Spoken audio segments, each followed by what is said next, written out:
Okay, I gotta go make some coffee for our Sunday sit down. I'll be right back. Enjoy Bar Rescue, I think is on.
Hello. Hello, I'm here.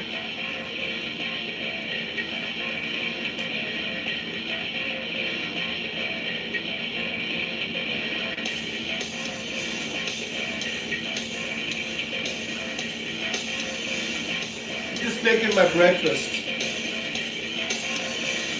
Bowl of cereal. Got some coffee going. Got a bagel going. I'm dancing to the music. Yeah. This is me on bass. I'm banging out the bass. Ow, ow, ow, ow, ow, ow. Woo!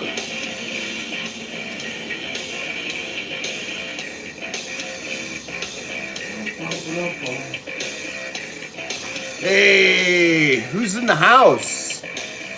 Hey, Jolie.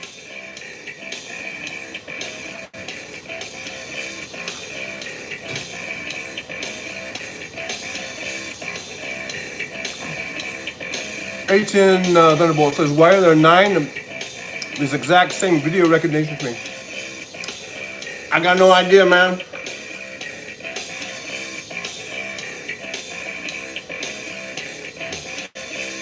Guess you're just lucky.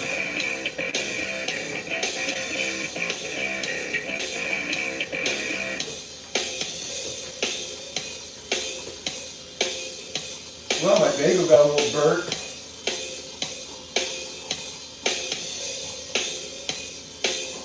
I don't know how that happened.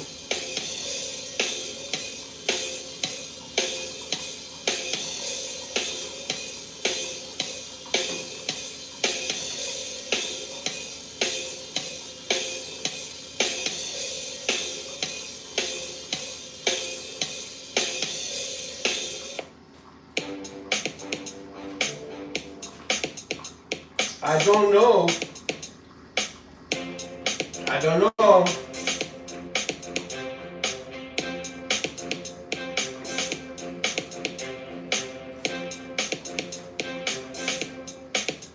I don't know, man.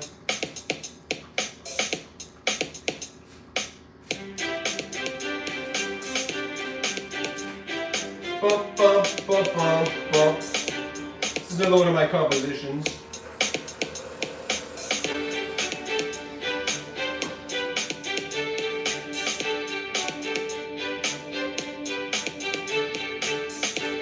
I'm so talented. Aren't I?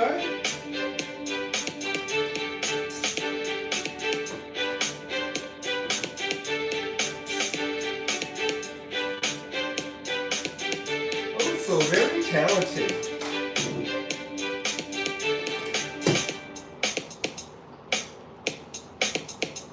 I know how to push buttons.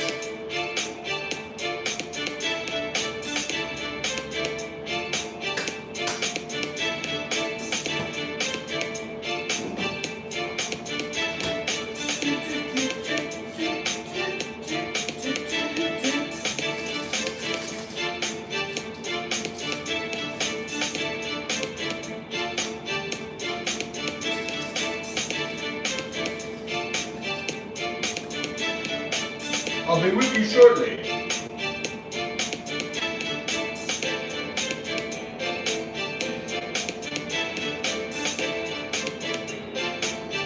I will be with you shortly.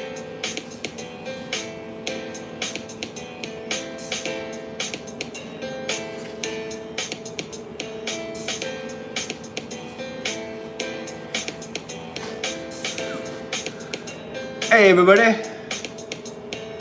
All right. I just thought I'd just do an impromptu for some reason.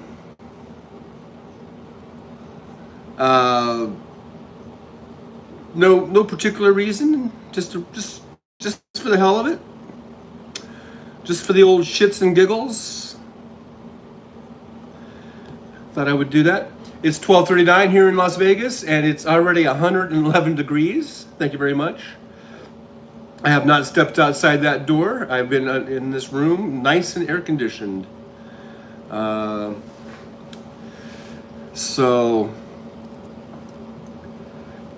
then when I get outside, I'm going to briefly be in the 111 degree heat and run to the car and turn the AC on.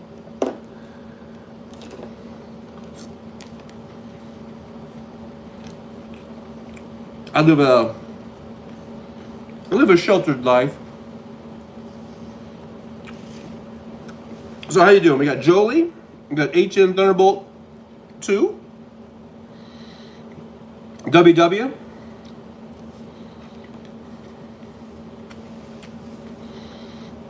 says sound on but down. Well, that's as high as my iPad would go. The music is obnoxious. You, sir, are a music snob.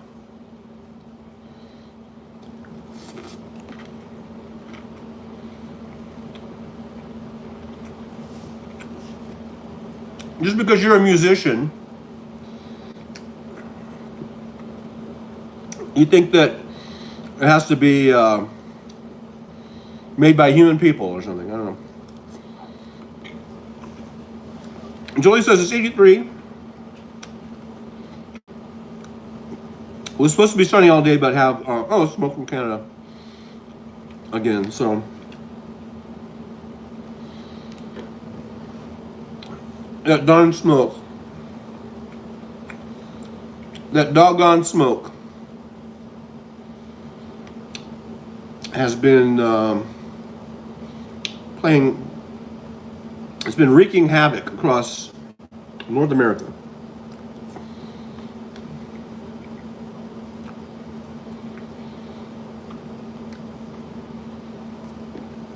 So that really sucks.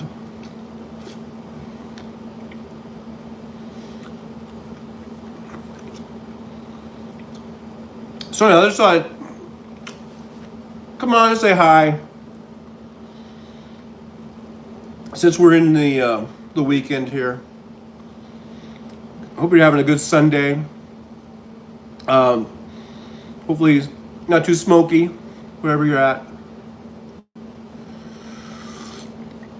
If it is, try to stay indoors and hopefully have a good filtration system. Hopefully your filters are clean. That's one thing to think about if you have like an HVAC system in your house. You want to keep those filters good and clean. I guess if you have like a swamp cooler, it's a little bit different. Make sure your windows. I know you're supposed to crack a window when you stuff like that if you have a swamp cooler. But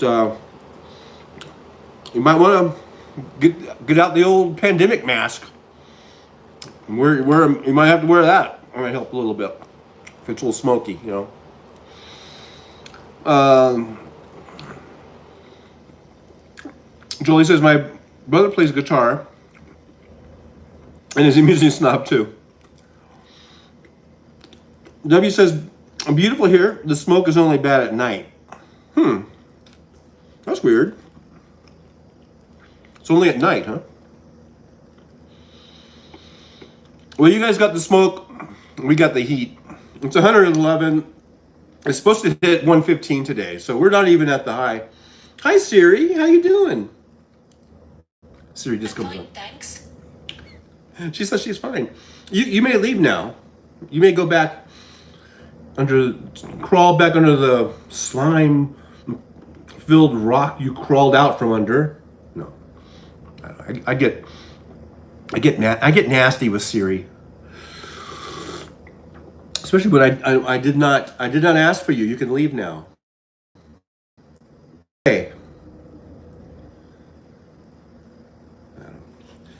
I don't know. Now she's giving me the silent treatment.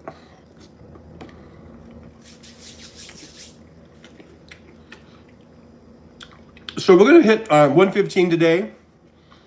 The good news is though, it's a dry heat.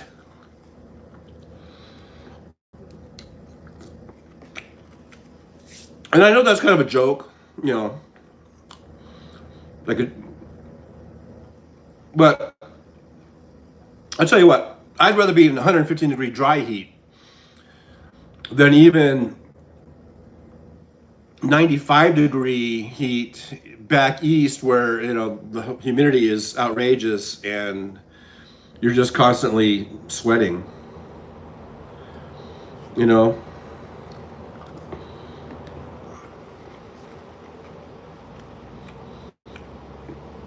I'll take dry heat over humidity any day of the week. Pretty much, I guess.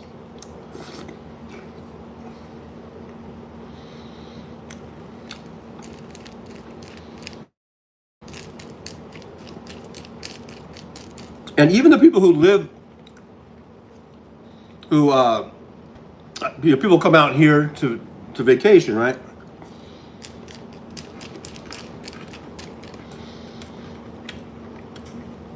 I've had people, from all over the country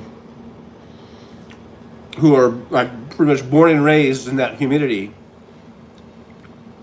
and they still say that this is better than being in that humidity.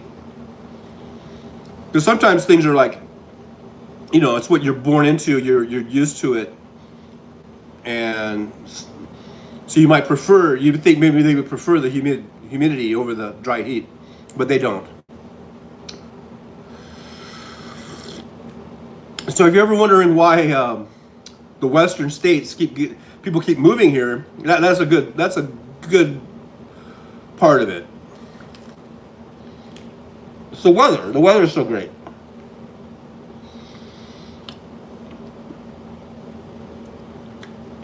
Julie says the smoke seems higher in the atmosphere this time. It doesn't burn my eyes this time, but the sun has been covered all day. Wow. Julie says humidity is miserable. I've spent a month in Arizona, and 107 there was more pleasant than 85 and humid here. Yeah.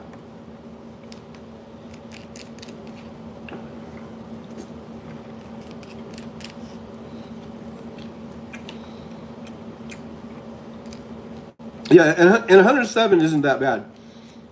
When it gets bad is when it's like 115 is bad. And when it starts getting around 118, 120, if we break one, that's pretty horrible. I mean, you just can't be out in it for very long.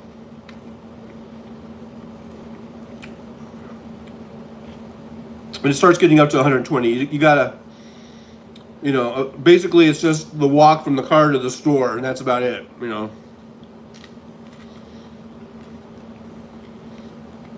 can't really work out in it. People do, but I can't.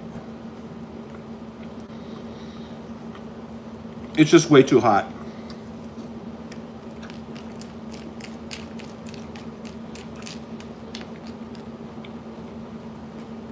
But 107, 110, that's a little more bearable.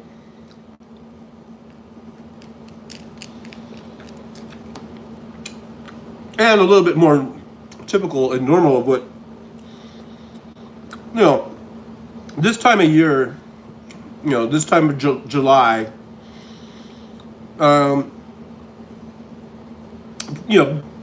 is fairly typical to be around 107 to 109,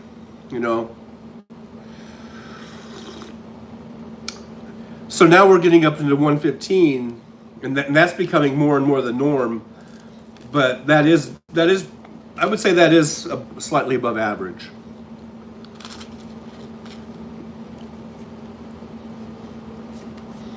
Not to say we didn't. Look, I've lived my whole life in the desert. I'm not saying we never hit 115 before. We did. My whole life, we've always had the occasional 115, 116 degree day. But it was more typical, I would say, this time of year to be between 107 and 110, probably, for the daytime high.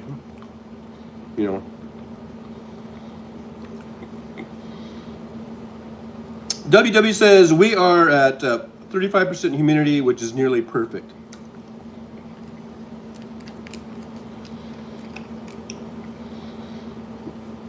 Yeah, I'm not sure what the discomfort level is like. When does it start getting sticky? At 50%, 60%?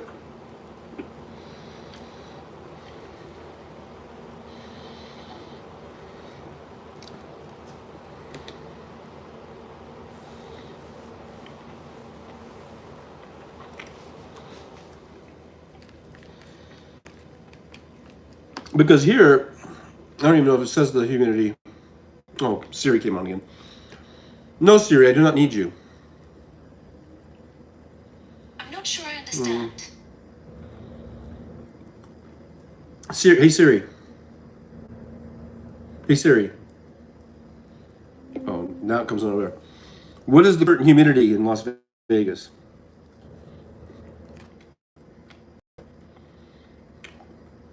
The humidity is currently 7%.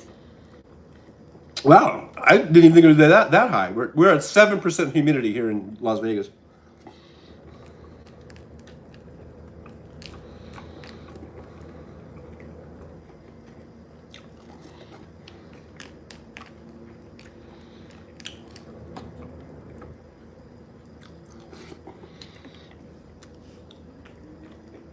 And at that level, you don't even feel it. You know, you don't feel that at all.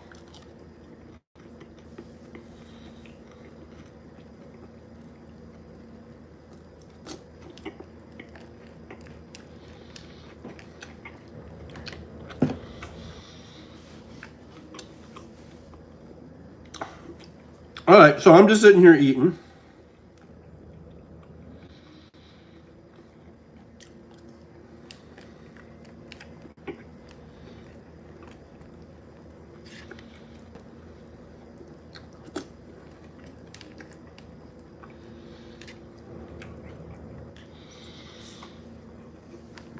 I've been doing Uber driving, but I gotta tell you, I've been really lazy. I haven't really been Ubering as much as I probably should. And I've only been doing like the night before last, I think I only did 2 hours. And then last night, I think maybe I did 4 hours. I don't know. And I feel kind of, I feel kind of, I don't know if bad's the word, but I had to go down to the Hertz office because for some reason they didn't. Well, I just had to go back there to clear something up. Let's just leave it at that. But while I was waiting, yeah, I overheard another driver say that he drives 12 hours a day.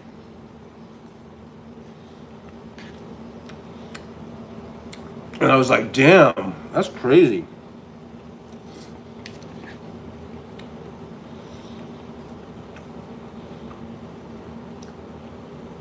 But apparently he makes a lot of money because when he was at the counter, he went into his driver app, the Uber driver app, and he was showing the people at the counter how much he was making. He didn't show me or us, so I don't know how much he made. But they were all like, "Whoa, whoa!" So apparently he makes a lot of money by driving 12 hours a day.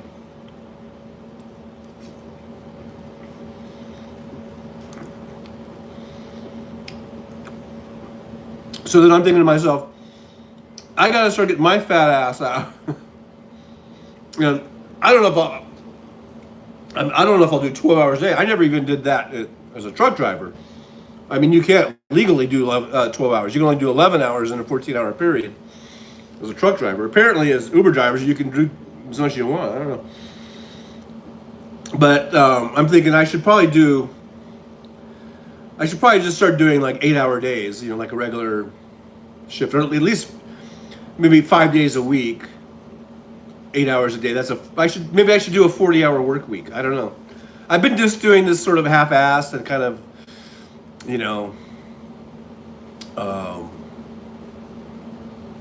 like I'm a semi-retired guy, I guess. I don't know.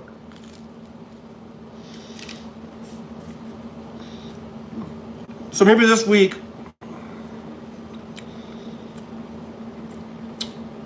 I'm gonna try to do more hours. Let's just put it out. I'm not gonna commit to anything, but maybe I'll try to do 8-hour days.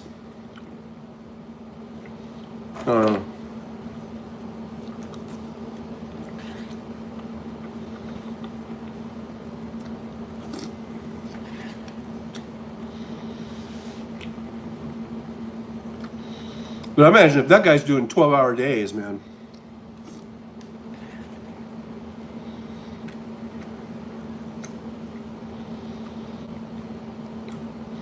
I mean, I average about $30 an hour. So if he's doing $30 an hour just on a base rate like that, that's what, $360.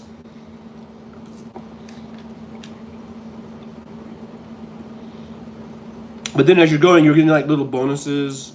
They have these little bonuses that kick in.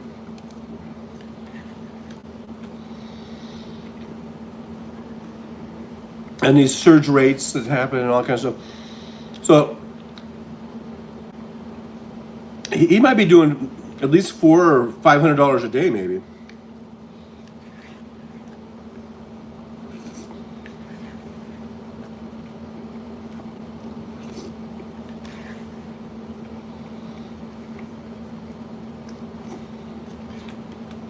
So I think I'm going to try to do 8-hour days. I think I'll just do 4 hours, take a break, and then do 4 hours. That's kind of how I was doing my truck driving. And I know to truck drivers that probably sounds really lazy. Again, here I am with the lazy stuff. Because a lot of these guys, they're driving 10, 11 hours a day, truck drivers. I was only doing really about 8 hours. Sometimes I would do 9, or sometimes I do 10. I remember the occasional 10 or 10 and a half hour day. You know, if you really needed to make a delivery time. If something happened where, the truck had a breakdown or something, or there was some traffic issues, maybe I had to make up some time, so I would do a 10-hour day or something. But for the most part, I would usually just drive around 8.5 hours. And I would just, drive my first 4, take a break, take a lunch, and then drive another 4. Sometimes I have to do that second half. Sometimes I would do 5. So I might do between 8 and 9 hours of driving a day in the big truck. So I could do that in the little Tesla, do 4. I do like a 4 and 4, I should do that. I really haven't done that. Like when I first started out, I did some days. I don't think I ever did over 8 hours in Uber. I've always done like 7. I think the most I've ever done is like maybe 7.5 or something. But I think I'm going to try to do 8-hour days. We'll see how that goes.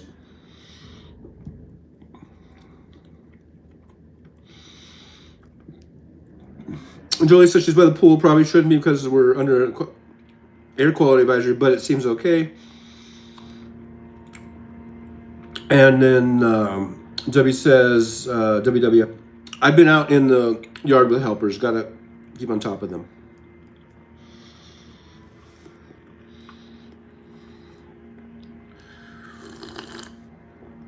Crack that whip, W. Crack that whip. Hal wouldn't like that analogy because it's kind of like a slave owner analogy.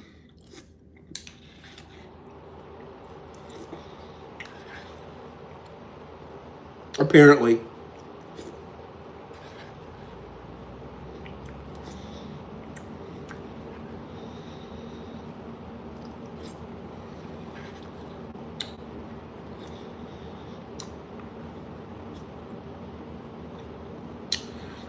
So I was Ubering last night, just trying to think if there was anything really interesting or not.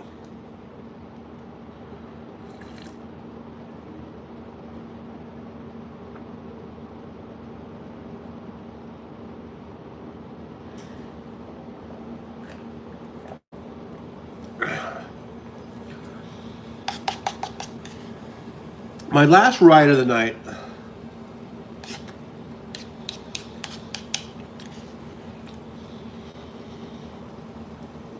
I was really kind of worried because I picked up this lady downtown at Fremont Street, and I'm pretty sure she was really drunk, although she seemed to be standing okay. But sometimes the riders, they can call the driver, especially if they're in a place where they think that you can't find them or something, or they're in the wrong place or something. And for her pickup point, she put a weird thing, but I was able to determine, or if it was right, that she was. I looked like she was standing right at the Circa Hotel, which I knew they have a little place where you can drive in. And when I got there, I saw, and the name was a female name, traditionally female. And when I pulled into the rideshare valet area, I saw this lady kind of standing out on the corner, holding her phone, and she had like a bag with some stuff. And I took sort of a mental note of her, but then I went over to the rideshare area, just in case, because a lot of times, I mean, you can't just assume or whatever, So I was kind of waiting over there for a little bit to see who was going to show up, or if she was going to come over, or if maybe somebody else was going to come out of the door there, and that might have been the person. So I wasn't really sure, but I did see her out there. So then I get a call that comes in from the rider, right? And she's all like totally like drunk, apparently, because she was like, "Hello," and I'm like, "Hello," and she's like, and then she hung up, and so I'm like, okay, but then she calls right back, and then she's like,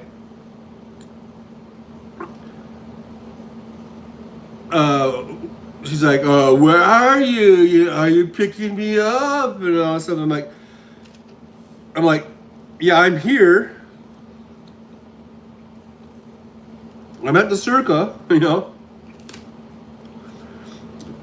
And so while she was doing that, I kind of was pulling out. I was going to go and turn around again and just sort of look at the situation. And as I did that, I could see that she was on the phone, and then we kind of made eye contact, and then she kind of acknowledged, like, "Oh, there you are." And then so I pulled in, and then she hung up or whatever, and then she got in the car, and she was like, she's just like, at first she was kind of rude. She was like, "Take me home," or something like that. I'm like, okay,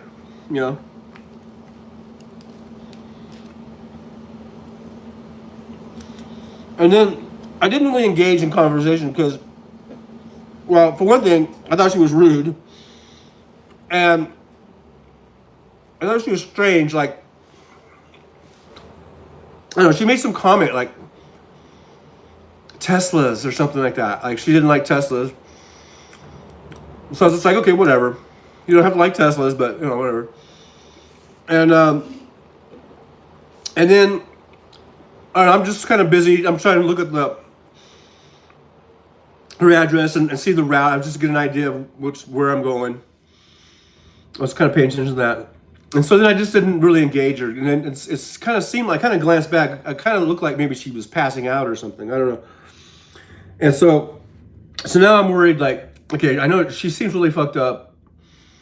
And I'm just thinking, like, I hope she doesn't fucking throw up,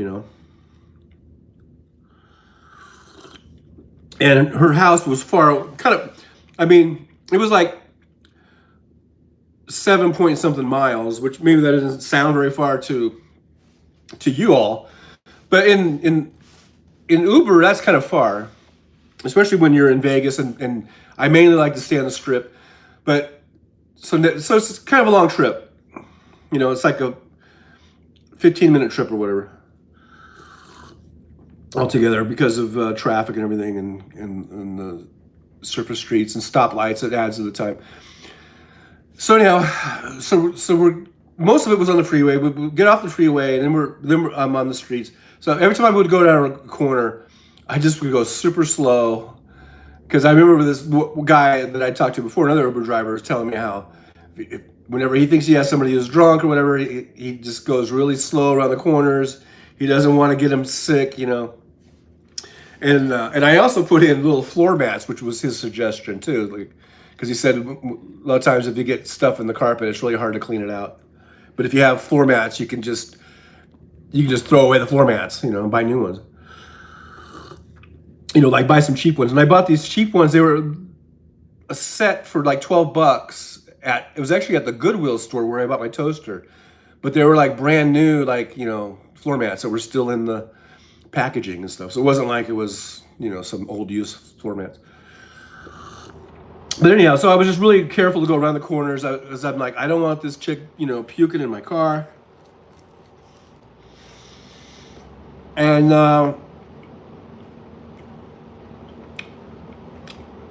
as we got to the house, she seemed to sort of perk up and wake up. Oh yeah, but on the trip there, that was weird. A couple of times, so we're just driving, right? And I got some music playing or whatever. And all of a sudden she just goes, she's like, do you really think that's true? And I was like, excuse me, what? You know, out of the blue, I go, what's true? And then she's like, do you really think they do that in the Army? And I just go, I really don't know what you're talking about. And then she's like, never mind. And then there was another thing she did.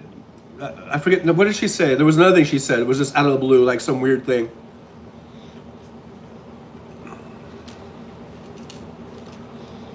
I mean, totally like she was in her own little la la land or own little world. I don't know.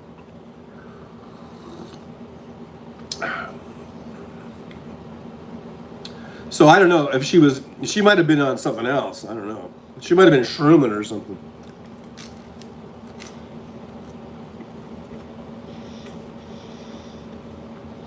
But when I dropped her off, she got out of the car fine, and she walked to the house fine. She wasn't really staggering or anything like that. So I don't know what the fuck. It was weird though. Because I was afraid she was gonna either puke or pass out. Like I was worried she might just be totally passed out, and I've got to like deal with trying to wake her up and get her out of the car and all that kind of shit. So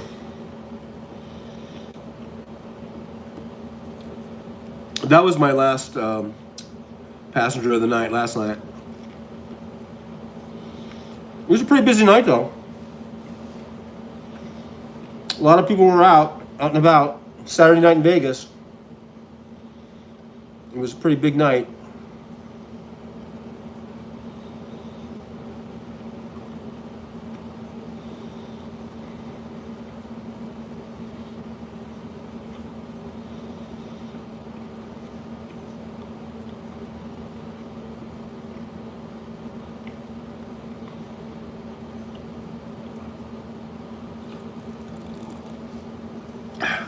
So I'm probably going to go out today, as soon as I'm done with this,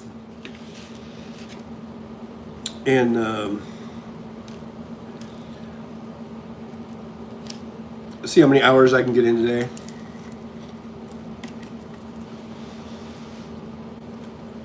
Try not to be such a bum.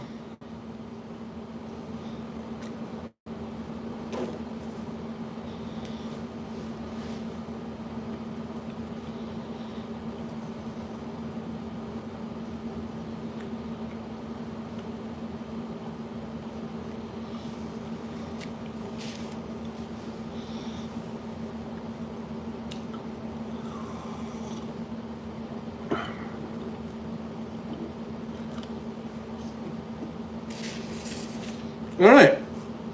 Well, that was my breakfast.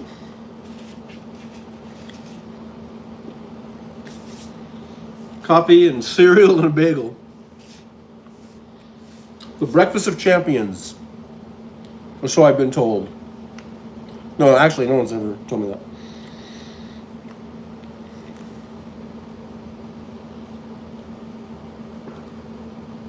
I still have some bagel left though. For some reason, it got a little burnt.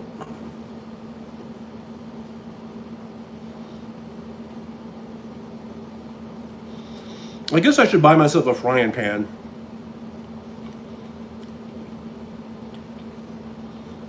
Maybe I'll actually cook some eggs and bacon. Bacon and eggs.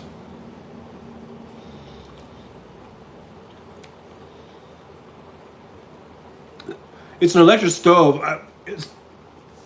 I've usually almost, usually have like gas stove. It's been a long time since I've used an electric stove. I don't know.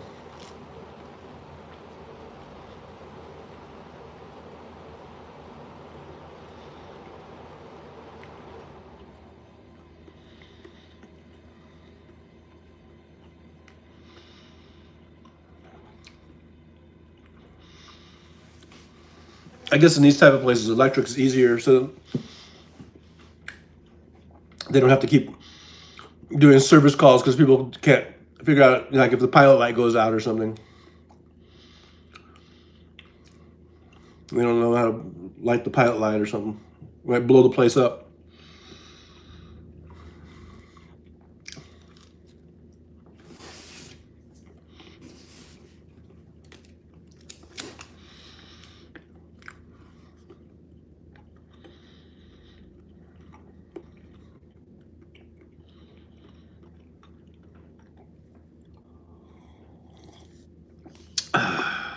All right. Now I'm done.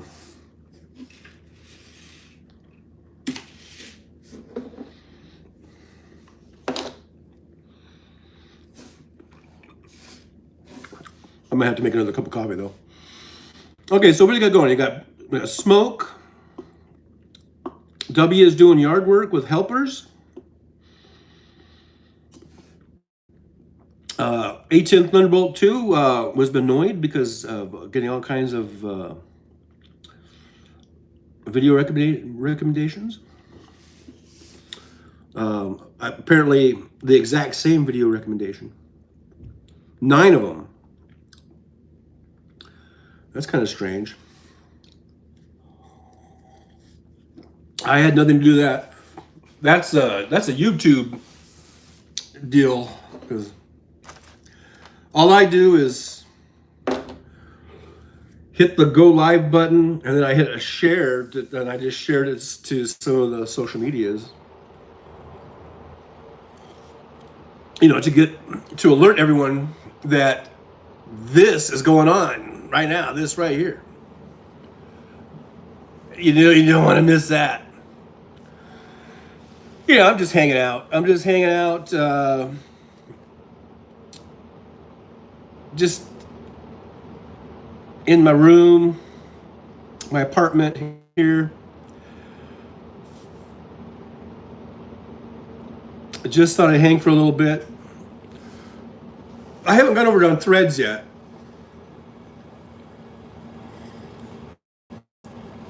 I'm still on Twitter. And as I'm going on Twitter, Al Sparks Mega Worldwide from yesterday is on here.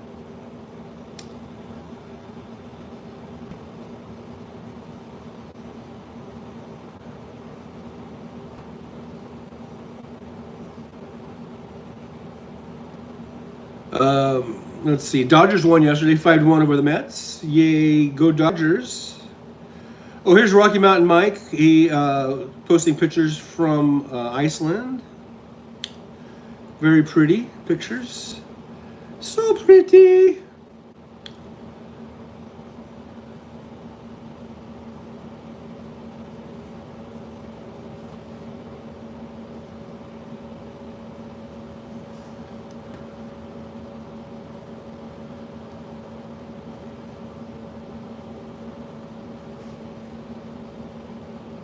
And we're going to be there every step of the way. What he said.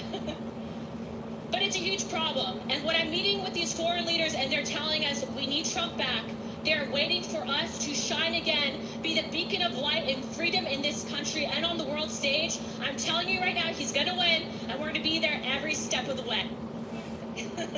What he said. So this is Anna Paulina Luna. And when I'm meeting with these foreign leaders and they're telling us we need Trump back, one of they're waiting Trump's for us to shine again, be the beacon of light and freedom in this spokespeople country and on the world stage. talking about Right now, he's gonna win, and we're speaking gonna be with there every foreign step of the way. leaders, and how Sparks he tweeted or But it's a huge quote problem. tweeted or And when whatever. I'm meeting with these Speaking foreign leaders to and foreign they're telling leaders us is we need code Trump for back, fundraising they're from waiting for foreign us to shine billionaires. again. When we invest in clean energy Oh, and and here's electric Kamala vehicles Harris and talking. reduce population, more of our children can breathe clean air and drink clean water. When we invest in clean energy and electric vehicles and reduce population, more of our children can breathe clean air and drink clean water. Yeah. Okay. I was listening to some of you might know who Cool Frog is. He does a live stream podcast on YouTube, and he's right winger, total right winger, and he was going off on that too. And everyone in their chat was all going off about population reduction.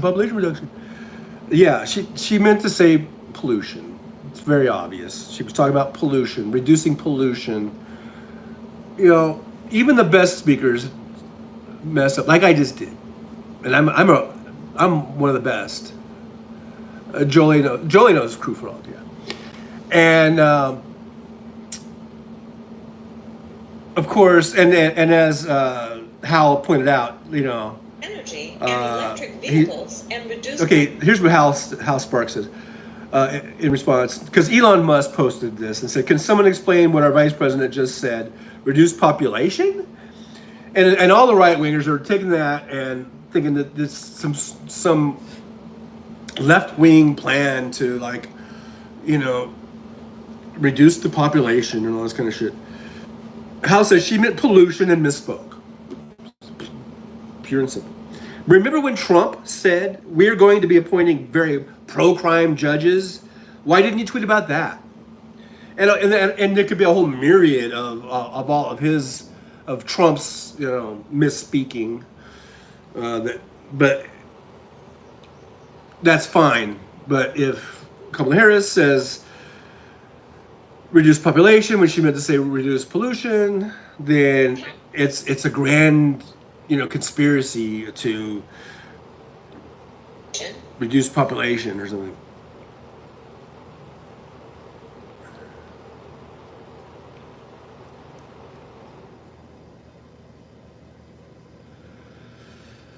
And then there's another one. There's another one. The House Sparks was retweeting about about Elon Musk and stuff.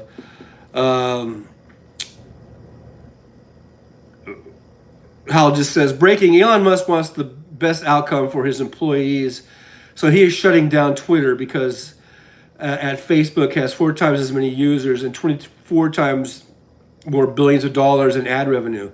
You know, because throwing more money at it won't change the outcome. And that was in response to fellow Raktar. Says, reminder: Elon Musk might know a thing or two about engineering, maybe, but Elon Musk knows absolutely fucking nothing about war. Because Elon had posted this thing: I want the best best outcome for people. Russia has at least 4 times the artillery of Ukraine and 10 times the ammunition. We have run out of normal ammunition to send Ukraine, so now we send them cluster bombs in desperation, debasing ourselves with no change to the outcome. Yeah. And so that was why Hal said that. Yeah. So Musk was he a tanky? I guess, I don't know.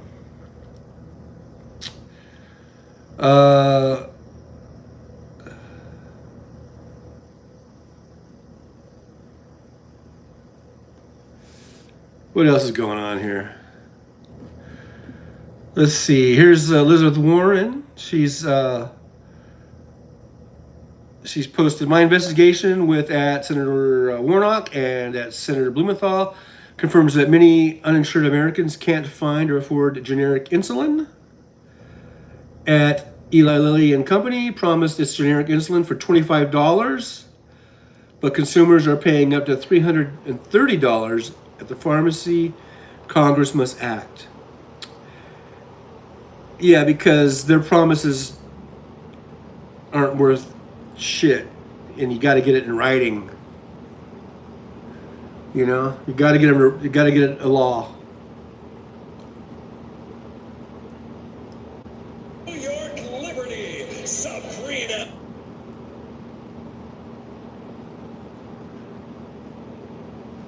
Fortunately, President Biden just announced I want to remind.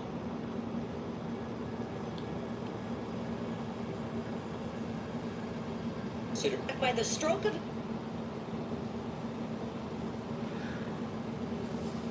Biden administration announces $39 billion in student loan forgiveness. And Elizabeth Warren tweeted, "Woohoo, life-changing news for more than 800,000 Americans." And I see that as economic stimulus.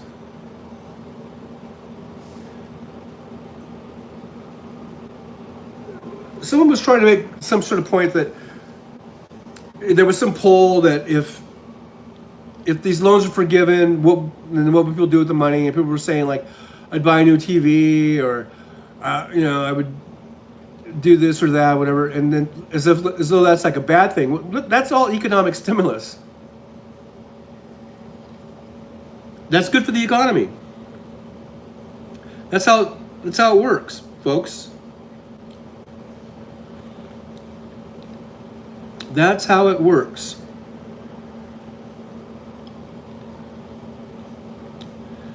Some reason, what Jake Tapper is trending. Ron Filipkowski posted DeSantis agreed to an interview with Jake Tapper. So is that why he's trending? Because DeSantis is going to talk to Tapper? I don't really care. Trending.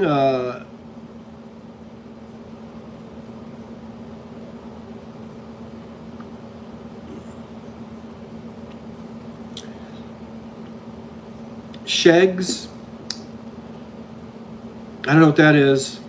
Oh yeah, they shoot my brother with bottle for metal too. And not did I. When I said when the old bottle bust my head for you, nothing happened to me. You see? My head was stone. I don't know what that is.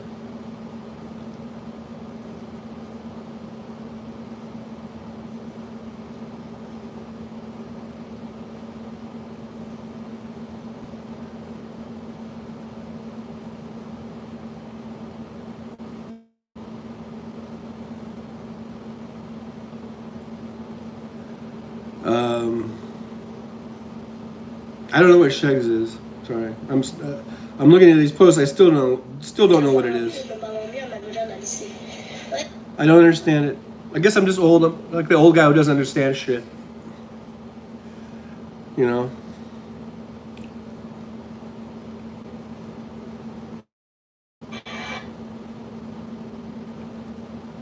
Federal For security issues.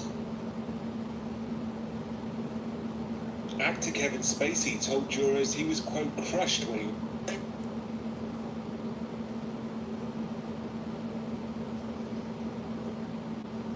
Any other members wish to be recognized?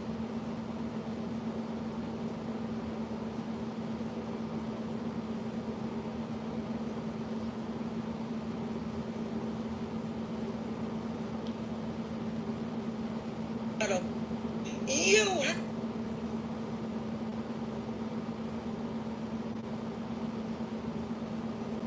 there's a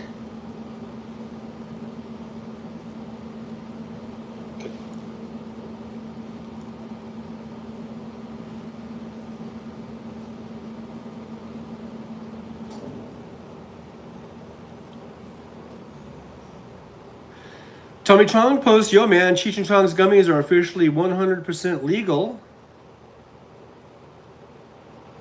So for all you folks that like edibles and stuff like that, It's Gavin Newsom, father of 4 with 2 young elementary school kids, and I want to talk to the parents in the Temecula School District. We've been paying close attention, as I know you have, particularly with school. Oh yeah, Gavin Newsom. It'll be interesting to see if Gavin Newsom. We all know he wants to run for president someday. I wonder how that'll pan out.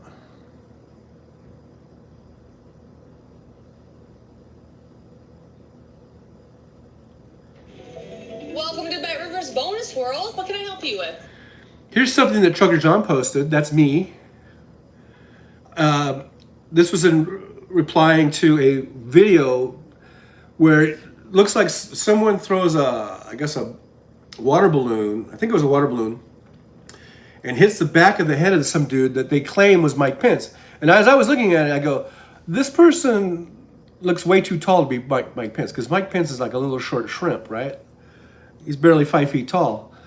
And this guy that got hit looked like he's might have been like 6 feet tall or something. So I just wrote, I thought it looked like too tall of a person to be Pence. Pence is a shrimp. That's my contribution to Twitter. Ladies and gentlemen, thank you very much. Department of Justice. And they began by saying they're going to defend Donald Trump when he defamed Jean Carroll by smearing her with lies when he was in the White House. And at first they said, we're going to defend her. Now, just a few days ago, they go, no, we're reversing course. We're not going to represent Donald Trump anymore. What's going on here? Can you share a little bit? What's going on here is, just to be clear, as you noted, this was actually the first case she brought. We call that Carol 1. This goes back, as you noted, to 2019. There was also a big fight that went through the courts about whether Donald Trump was acting as president when he allegedly defamed her in 2019. The Bill Barr Justice... So that was from the Dean Abdallah show. They're talking about the DOJ's case against Trump and the E.G. and Carroll, and how they don't have to defend him anymore. And they shouldn't have to defend him because the man is not president, and he's a vile piece of shit. Speaking of Mike Pence, he only raised $1.2 million during the second fundraising quarter. So he's lagging behind, way behind several Republican rivals. So he's way behind. Working? Where are the canines? Why don't you know everyone who's gone through there? It's all hogwash. You vacated the building. It was so dangerous when you saw that, of what you thought might be anthrax. And now you don't have anything to say about it. So it's either a cover-up, they're inept, and in addition to drug testing the staffers, I think they ought to stop lying to us and coming out and saying, we know Hunter was there. The reason this is so important is Hunter doesn't get the plea deal if they can pin this on him. And finally, why is Hunter Biden always in our face? Why is this guy at the White House? Why is he on Air Force One? Why is he in Ireland? Why is he at State Department dinners? This guy is either a drug addict or a reformed drug addict. We shouldn't have to deal with him constantly in our face. And if Joe has to always take care of his son, maybe he ought to teach his son to take care of his 7th granddaughter and his own child. You know, Harold, the results are inconclusive. Generally, when you... Okay, so the thing that strikes me funny, I don't know if you can hear that, it's kind of low probably. Janine, what's her name? Fucking Prero. The woman who has a great cosmetic surgeon or something, but wants to know why is Hunter Biden in our face? Maybe it's because you're talking about him. I don't know. This is John Fugelsang posted this, or it was kind of like a retweet from the Intellectualist, but she was on the Gutfield thing, I guess. But the only reason Hunter Biden is in your face is you keep talking about him. Maybe you should stop talking about him. You know, I mean, it's kind of funny how someone's complaining about someone constantly being in their face when you are on a program and you're sitting there talking about him. Maybe just stop talking about the guy, and he won't be in your face so much. Is Benny Loco in the house? Hey, Benny Loco. I pitched my face in an elevator pier. Yeah. Joyce says, hey, Benny Loco. Hey. Yeah, hey, Benny. Thanks for being here. We're just having some Sunday cereal and coffee and bagel. And I'm just going through some of the Twitter stuff. And just came upon that little clip there of Janine Pirro. And I just think it's hilarious how her complaint is that Hunter Biden is in her face. Maybe you shouldn't talk about him then. Maybe because no one's making you talk about him. You know, maybe he's on Air Force One because his dad's the president. Maybe he's at the White House because his dad is president. Can a son go visit his dad? You know, no matter how old they are. I mean, I love it when my kids come and visit me. You know. So, what? Joe Biden shouldn't have his son come and visit him. You know, fuck you, Janine. Fuck you, Janine. That's all I got. That's all I got to say about that, Janine. Is fuck you, Janine. Browgate. Casey DeSantis' face has sparked an important national debate. I gotta say that the brows are a bit much, but you know, that's her thing. You know what I mean?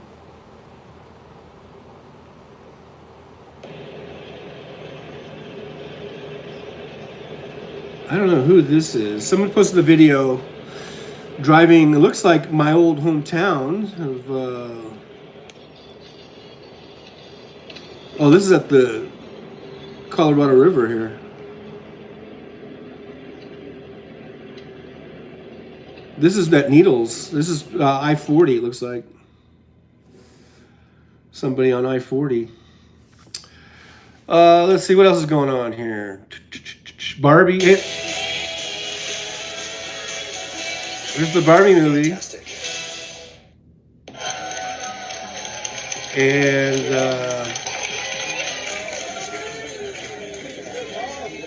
Okay, let's go. Ready? there's Tom Cruise showing up at his, surprising people at the Mission Impossible. So that's two things. I might have to not drive as much so I can go see a movie. I might go see. I would like to see both of those, Mission Impossible and Barbie, I guess, because I like Margot Robbie. I like Ryan Gosling, right? I think they're good. And I'm a sucker for the Mission Impossible movies, you know, even though they're silly and over the top. So here's a post from Chris D. Jackson, whoever that is. It says breaking. Says my God, news just dropped that Mike Pence only raised $1.2 million in the second quarter, leaving his spot in the upcoming Republican debates in doubt. How embarrassing. So Pence might not even be able to debate. He might not even get on the debate stage, and he's a former vice president. That's how much they hate him. They really do hate him. That's another thing on talking about Cool Frog earlier. And I kind of like those people, you know. I mean, even though they're totally different than the way I think, and a lot of us that are in this chat, our political views and our ideologies. It's almost like a 180 in a lot of ways, but anyhow, they were talking about Pence, and they absolutely, I think, hate Pence. Cool Frog! Hey, were you lurking the whole time? I was just going to bring up how you guys on your podcast were talking about Pence, and I think you guys hate him. Now, you can correct me if I'm wrong. I'm glad you're here, because I think you guys really hate Pence because he didn't overturn the election on Jan 6, right? And so now here we have... Oh, I didn't see you. Sorry about that, Clover. I must have missed it. I didn't see it. Here we have a report here of Mike Pence only raising $1.2 million in the second quarter. And he might not even make the debate stage. And so that's probably going to make you guys happy, right? Because you guys absolutely hate him for not overturning those results, right? So, but Cool Frog says that I said it. Oh, I said it earlier. Pence is a rhino. Okay, so I just think I find it kind of hilarious that Mike Pence is not liked on either side. We don't like him because he's a Republican, and he's. But we see probably the only good thing he ever did was actually show a little backbone on January 6th. The right wingers don't like him because well, maybe for other things too, but because he didn't, do what they thought he should overturn the election by not accepting the vote, on January on that day, on January 6th. So hey, I'm glad to see you here, Cool Frog. I didn't see that you had said hi earlier. And because on my chat it just sort of disappears.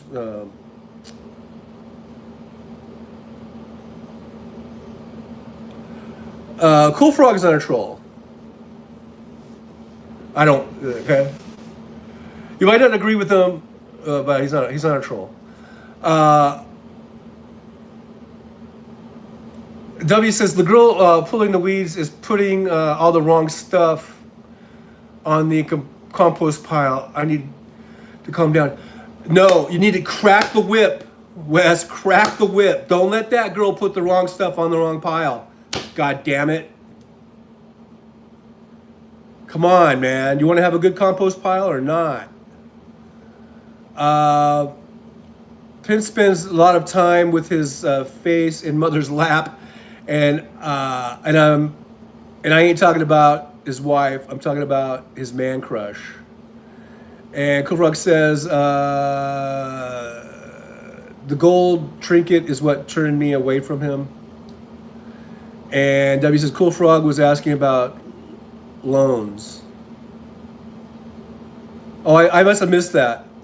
John forgets to read chat a lot. W says, no, she's doing it right now. Okay. And W says she forgets easily. And then Ben knows I could understand missing the chat when it's flying by. Well, I've got so many people in the chat. No, we'll see what happens. I'm looking at my iPhone, and the chat on the iPhone, it doesn't stay up like on a computer. Cool Frog said I never asked about loans. And so it goes on for a couple seconds, and then it just fades away. And so if I don't see it, then I got it. That's when you see my little finger on here. I'm scrolling back, and then when I scroll back, it'll come back on. It's not like on the iPad, because on the iPad I have right now I'm looking at Twitter. I don't have my my YouTube feed on here. But the YouTube feed when it is on here, I do see the chat permanently. So yeah, that's my excuse. When I'm doing this, when I'm reading off of Twitter, and if stuff is up here on the iPhone, it's going to come and go before I can see it. Because but who is paying those loans? Oh, because I was talking about student loans, I guess, loan forgiveness. I don't remember. Benilogo says, who's paying these loans then? Sounds like a question to me. Oh, I answered it. W said, that's why we thought that you were a troll. He's just asking a question. Sometimes I ask questions and people think I'm trolling, and I'm just asking a question. So, and you know what? There's trolling and then there's trolling. I mean, I'll admit I might ask a question that I know is going to cause controversy or whatever, and so that might be considered trolling. But then there's other kinds of trolling that are just like nasty, you know, out of bounds kind of trolling. So there's different kind of trolling. Kurbel says, "Oh, you said economic stimulus, and I just asked who was paying for them." For the 39 was it $39 billion?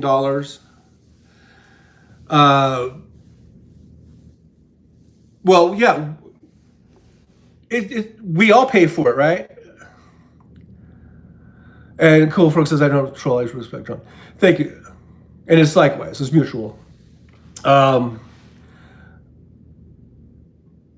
It's just like when we do an economic stimulus package where, we're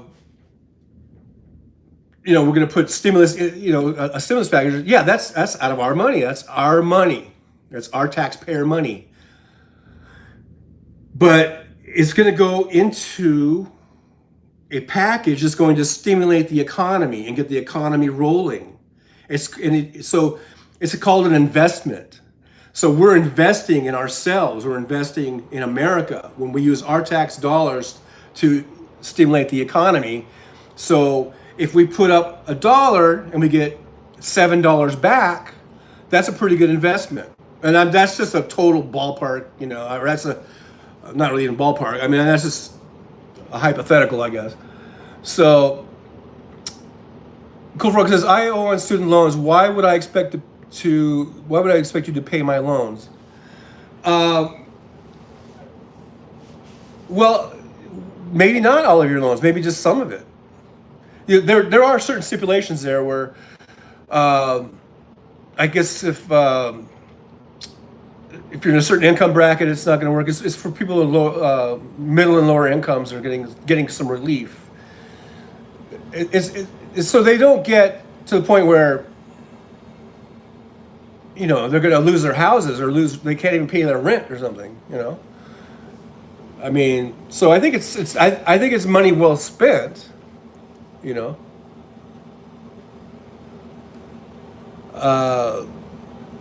it might, if you've got, hundreds of thousands of dollars in student debt, it's not going to pay for that. It's only going to reduce it by, I forget, what was it? How much is it reducing it by? $30,000 or something, maybe? I don't know.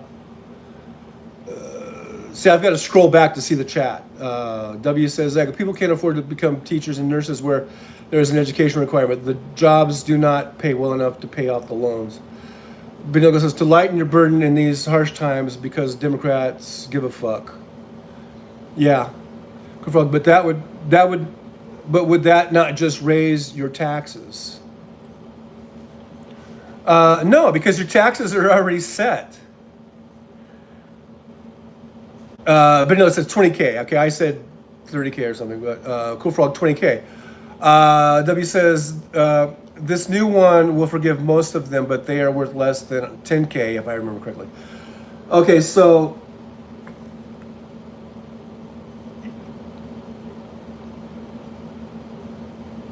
they're not. Whatever you pay in your taxes, whatever tax bracket you're in. If you're in 28% or 30% or 32% or whatever it is your tax bracket is that you're paying, that's what you're going to pay, regardless if the government is putting the money into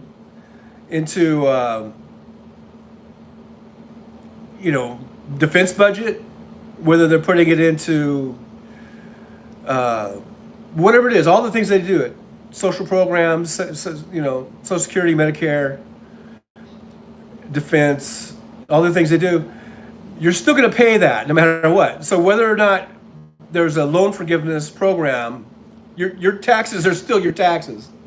It's just where they're putting it.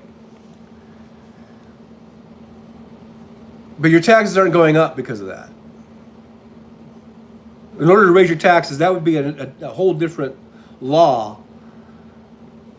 to raise or lower the taxes. But where the money goes, that's where it's divided up.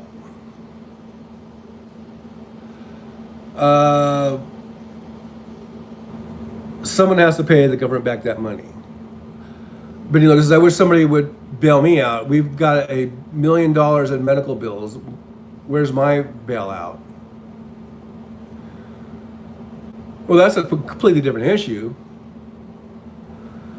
That's an issue about,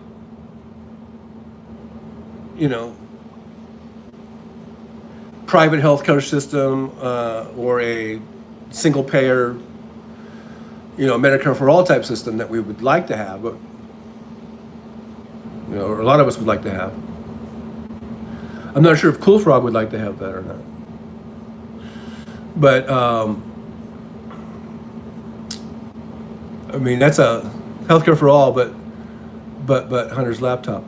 Yeah, so Benny should get the stimulus, not students that refuse to pay their own loans. Well, I don't know. I think we're mixing apples and oranges. Really, I mean, I think the student loan issue is completely different than the healthcare issue. And we're the richest nation in the history of the world. I think we can afford to help with some student debt relief. W says, you might not believe this, but she just asked me if she could take a break and if I would drive her to the gas station to get cigarettes. Well, hey, W, don't pull an Abbott on me here. You got to let him have a break. Cool Frog, but the allocation of funds is being pushed in the wrong way. No, Wes, say no. Well, at least just give her one of your own cigarettes. No, you don't smoke, do you? Make sure she has plenty of water, though. What I'm trying to say is make sure she's hydrated. W says, I just remember that you were on the speaker upstairs, but she is in the backyard. Okay. Plenty of water. Yeah, make sure she has water, and let her take a lunch break after 4 hours. Maybe after 2 hours, make sure she has a water break. She's got to get her own cigarettes, I guess. You're not responsible for the cigarettes. But we need to do what's best for all Americans, all of us. Speaking of water, I'm getting a little thirsty.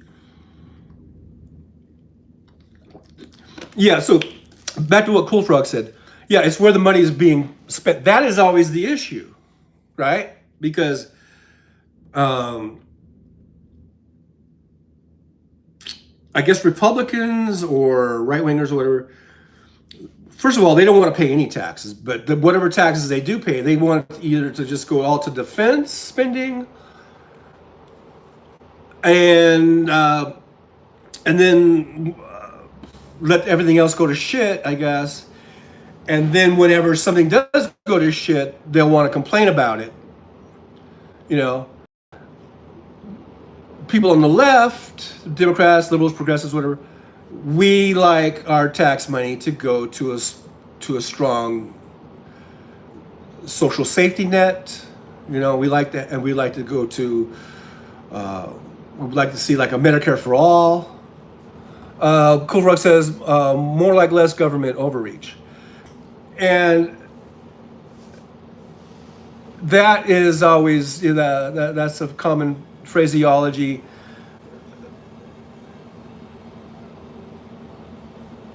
But if you want to live in a civilization.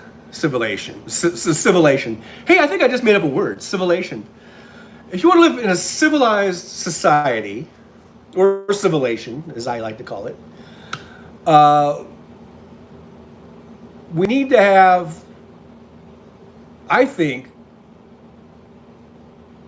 really a strong middle class. And in order to do that, I think we need to have rules and regulations. We need to have good wages, living wages. we need to have programs that, like a Medicare for All, that would help people from going into medical bankruptcies, medical debt bankruptcies, racking up millions of dollars because they get cancer or because they have some health issues that are very, very expensive.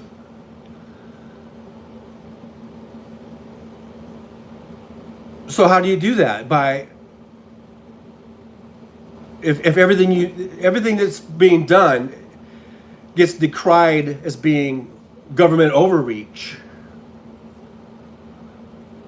or just saying, oh, well, people should just rely on donations or something. That's not how it works when you have, now we have around 350 million people in the country, but even when we had 100 million people, even if we had 50 million people, I mean, there's got to be, in order to keep the thing running, you got to keep people off the streets as much as possible, as far as like living on the streets. And I think we went through that after the stock market crash of what, 20, I always think it's 1928, but then I think it's really actually 1929, right? And the Great Depression that followed, where we had massive unemployment, massive amounts of people that had nothing, and they were literally dying in this, not just sleeping in the streets, dying in the streets. People were stepping over dead bodies. And that's when we got the New Deal. That's when FDR came in and set up things like Social Security so that people would have some sort of social safety net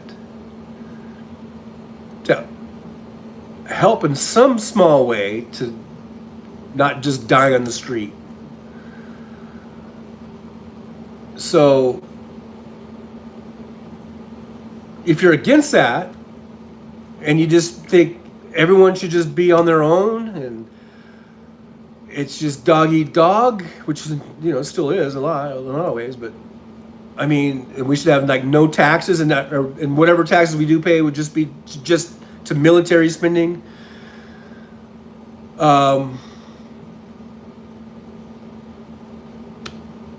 I don't know, what kind of country do you want to live in? Do you want to live in a shithole of a country? I mean, people complain. Just talk about potholes. Let's just say bumpy roads. People will complain about that because they're driving on those bumpy roads.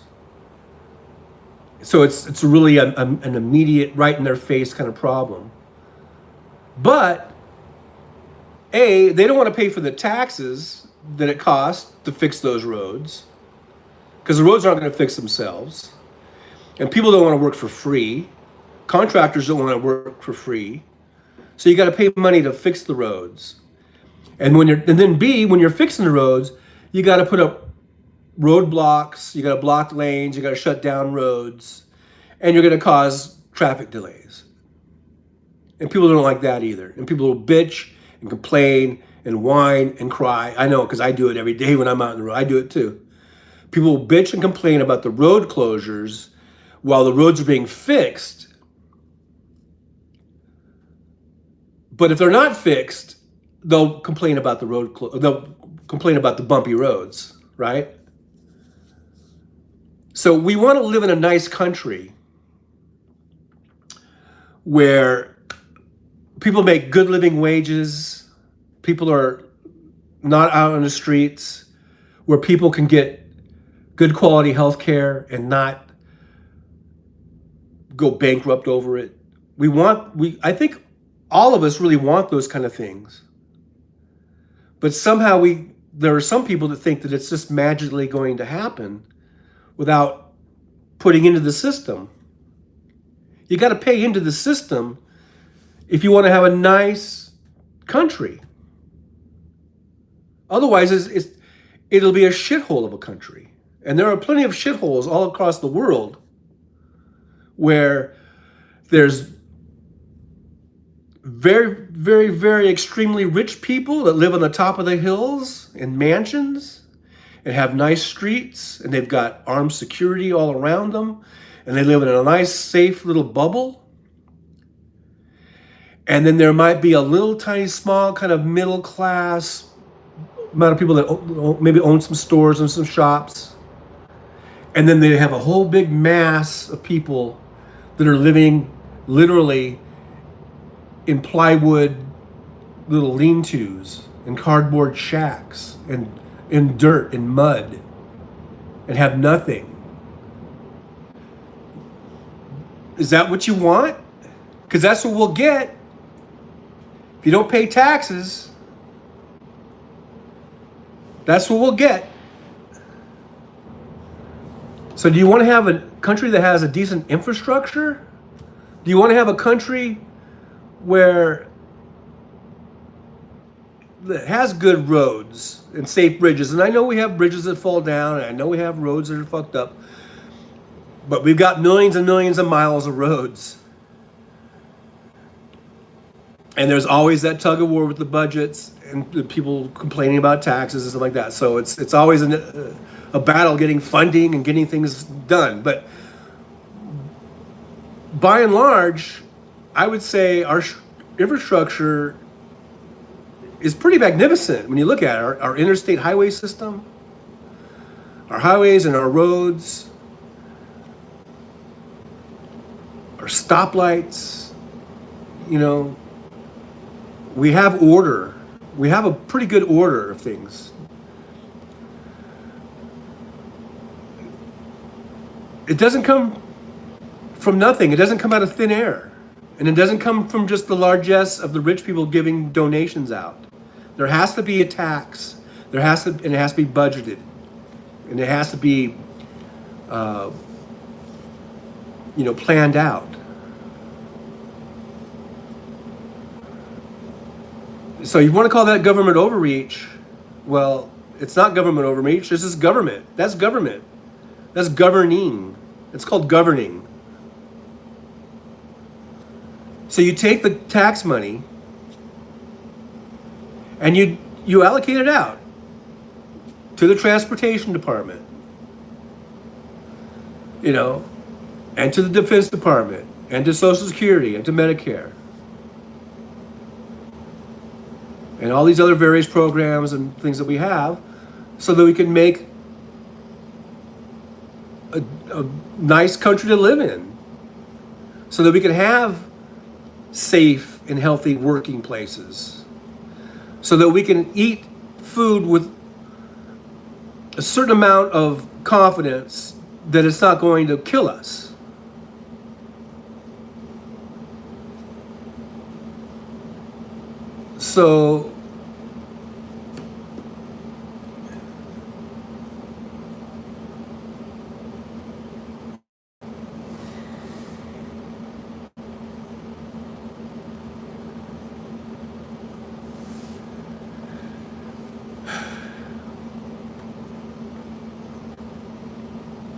So yeah, our tax dollars pay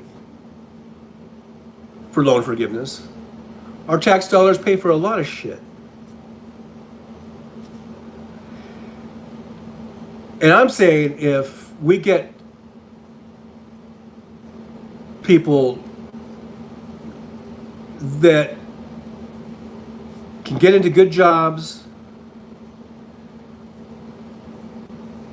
make enough money to rent a nice place, or maybe someday buy a house,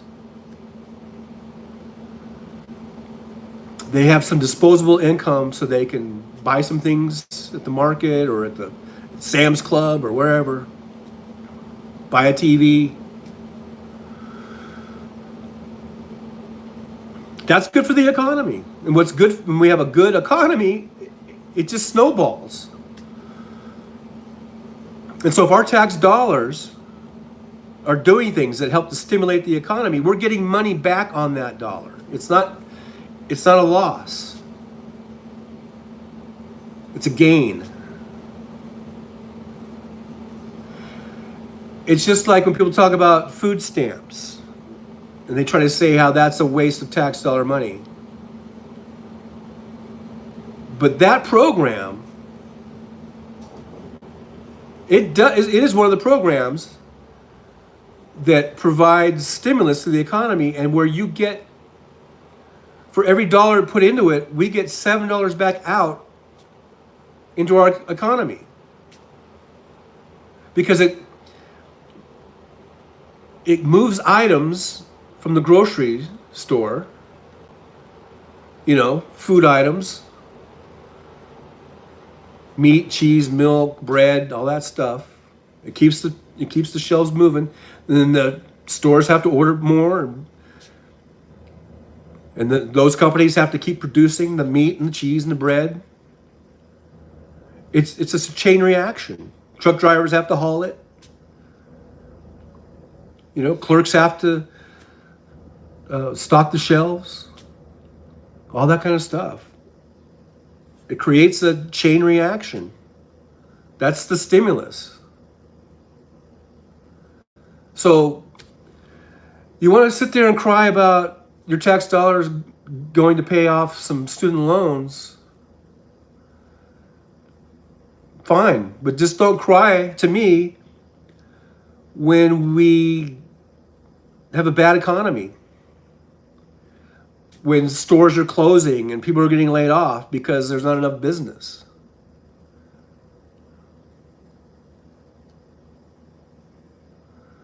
Food comes from the farmers, whether they're conservative or not. Are all farmers conservative? I don't know. Doesn't really matter. W says, I have investments in which I pay taxes every year, even though I do not touch the money. But there is nowhere else to put it in the markets.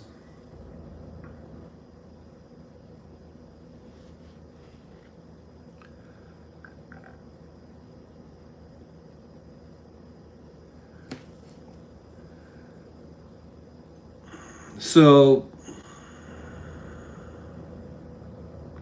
I know you guys were chatting a lot, and I haven't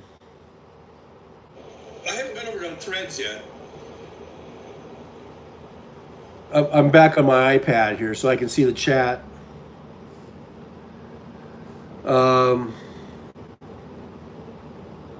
Anyhow, I missed a lot of you guys' stuff when I was rambling. But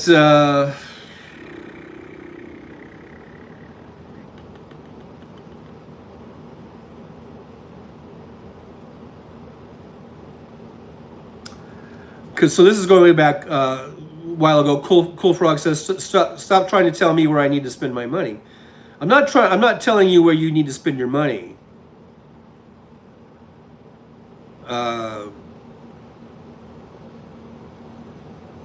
I mean, your taxes go into our budget.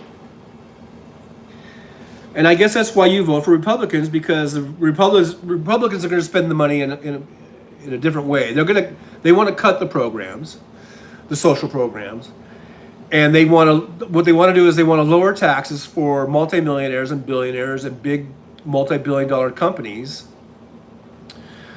And while they'll raise the taxes on you, Cool Frog, and me, anyone who's middle class or working class, they're going to raise our taxes. But they're going to lower the taxes on, Elon Musk and Zuckerberg and all those assholes.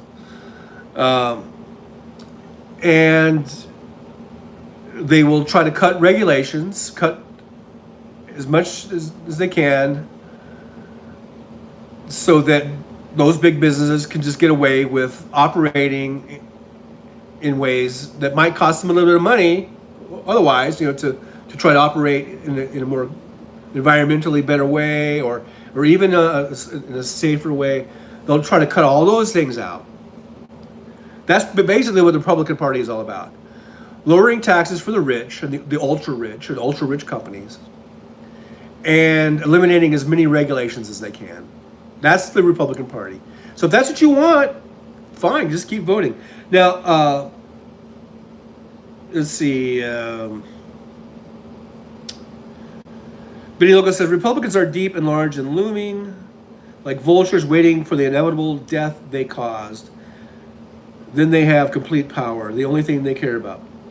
W says the Republican Party is on life support, which I agree with that. Cool Frog says Republicans and Democrats, two wings on the same bird. I do not like either side. I call them both out for their, I'll just say it, bullshit. I can say bullshit on my channel. Maybe you don't say bullshit, but I do say bullshit. I mean on your, channel, I guess, whatever.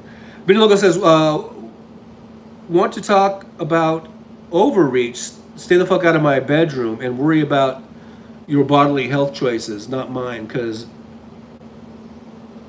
me ain't your business. Yeah, that's right. See, they talk about government overreach, but they want to tell a woman that she can't make her own reproductive choices. Talk about government overreach. Absolutely, right on, Benny, on that one. Benny says, because people like, I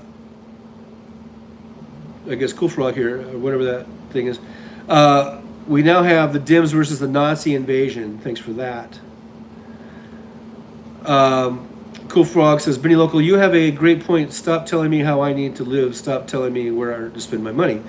Okay, so no one's telling you where to spend your money, Cool Frog. Other than that, I mean, if you don't want to pay taxes, then fine, don't pay your taxes and see what happens. Because even the Republicans are going to make you pay your taxes. You can vote for Republicans all day long, or whoever you vote for, independent, whoever it is you're voting for.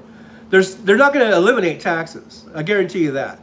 Whoever gets in power, they're not going to eliminate taxes for you, unless you're a multi-billionaire. Benny Lucas says, all red states are shitholes. The wonderful Republican overreach. Rich keep the money, the citizens get shit. Fact. Cool for Benny Loco, where is the Azov Battalion and what are they about and why do Democrats feel the need to support them Nazis?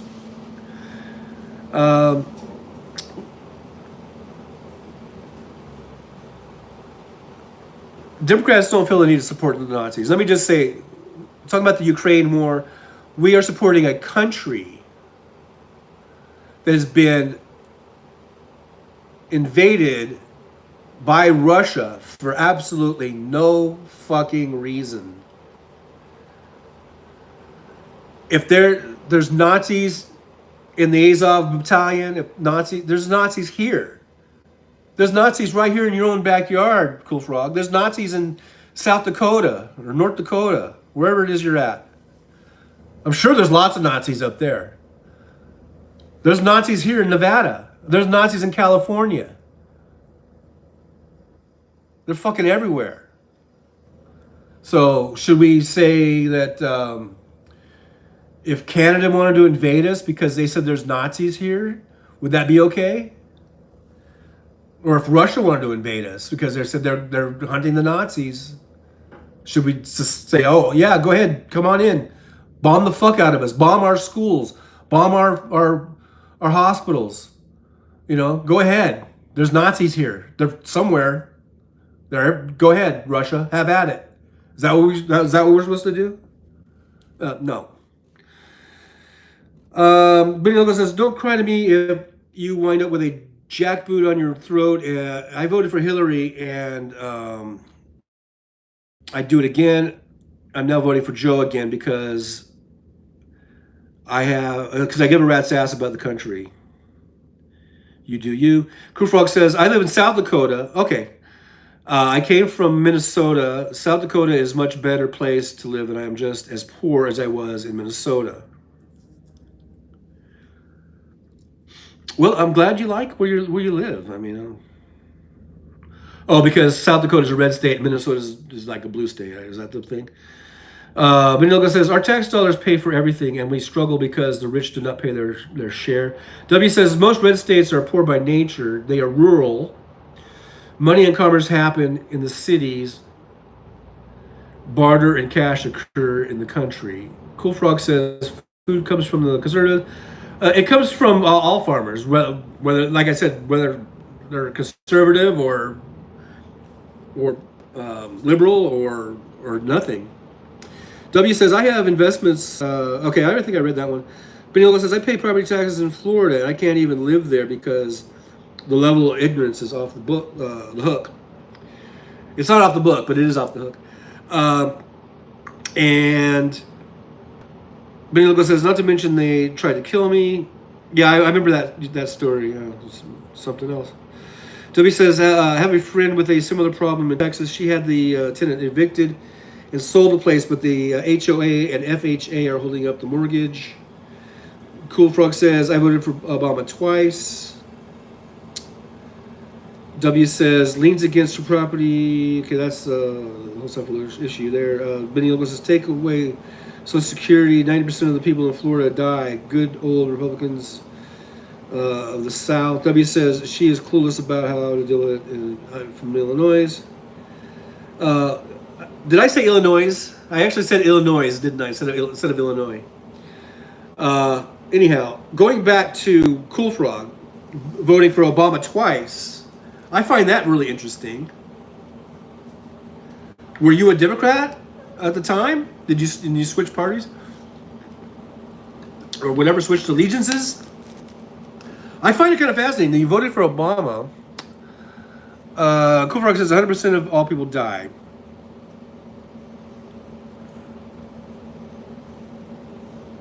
That is true, yeah. I mean, we all die. But we would like to live happy, healthy, long lives, right? Most of us. And I don't think we need to just reach a certain age and then just be considered some, like, cast out and go die. Just go die. You're old now, go die. Yeah. It's kind of a cold-hearted way to look at it. But I just find it fascinating that Cool Frog says he voted for Obama twice. And I'm just wondering why. I mean, what changed? What changed where you voted for Obama, but then became, a Trump supporter and really, against Hillary, against Biden. I mean, the policies and the ideology of Biden and Hillary, it really isn't that different from Obama. They're almost, we're all, if we were a Democrat like me, I'm a lifelong, dyed-in-the-wool Democrat. I've been a Democrat my whole life. I follow the party. I agree pretty much with the platform positions, the basic ideologies of it, being for the working man, the working class, being, in favor of good living wages for working class people, for Social Security and Medicare, and now, Medicare for all and all that kind of stuff. Obama, Hillary Clinton, Joe Biden, they're all the same. Even Bernie Sanders is pretty much the same as all of them. They're not that much different.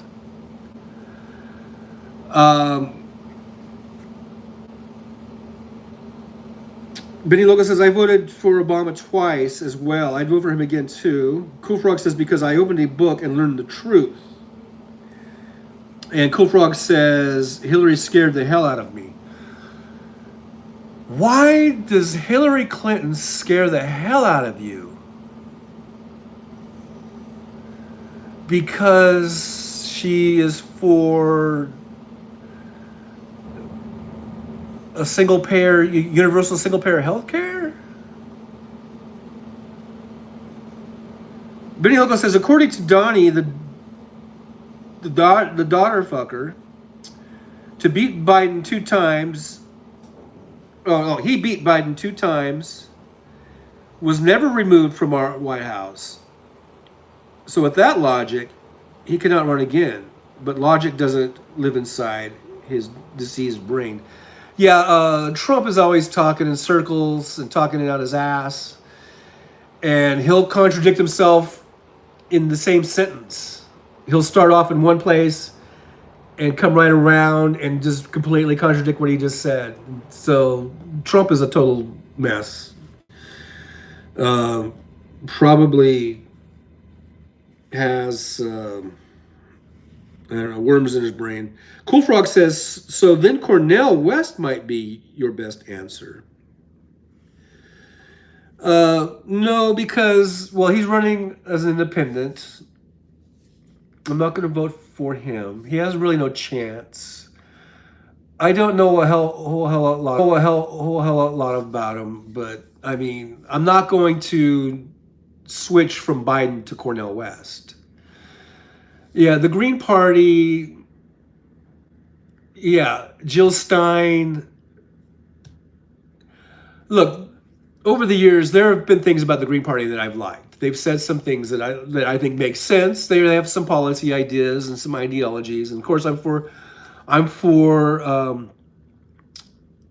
cleaning up our environment, trying to get off of fossil fuels as much as we can and as soon as we can. I know it's not going to happen in one day, and it shouldn't happen in one day.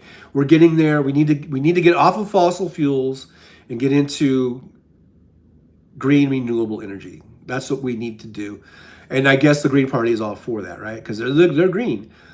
But just because of that doesn't mean that I think that they are a great party, at least to put up candidates for president. And this has been one of their criticisms, is they only come out during the presidential election. Start running campaigns at the local levels.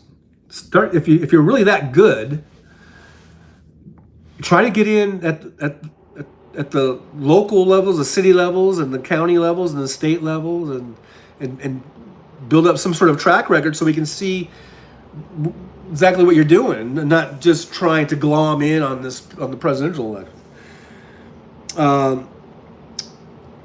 So Benny Loco says Mary Trump should have him Baker acted.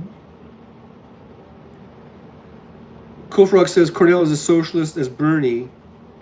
Benny Loco says we go green after we douche the fucking Nazis out.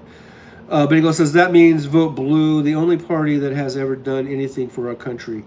So, getting back to Cool Frog, when he says Cornell is a socialist, is as Bernie. Bernie is a self-described democratic socialist. And I know some people, like Hal Sparks, will say that isn't even a thing, like it doesn't exist. But it obviously exists because there are groups that call themselves democratic socialists. And I thought Bernie was really good when someone asked him, what is a democratic socialist? And his answer was, it's when the government does things and uses the tax dollars for all of the people, not just the top 1/10 of 1%.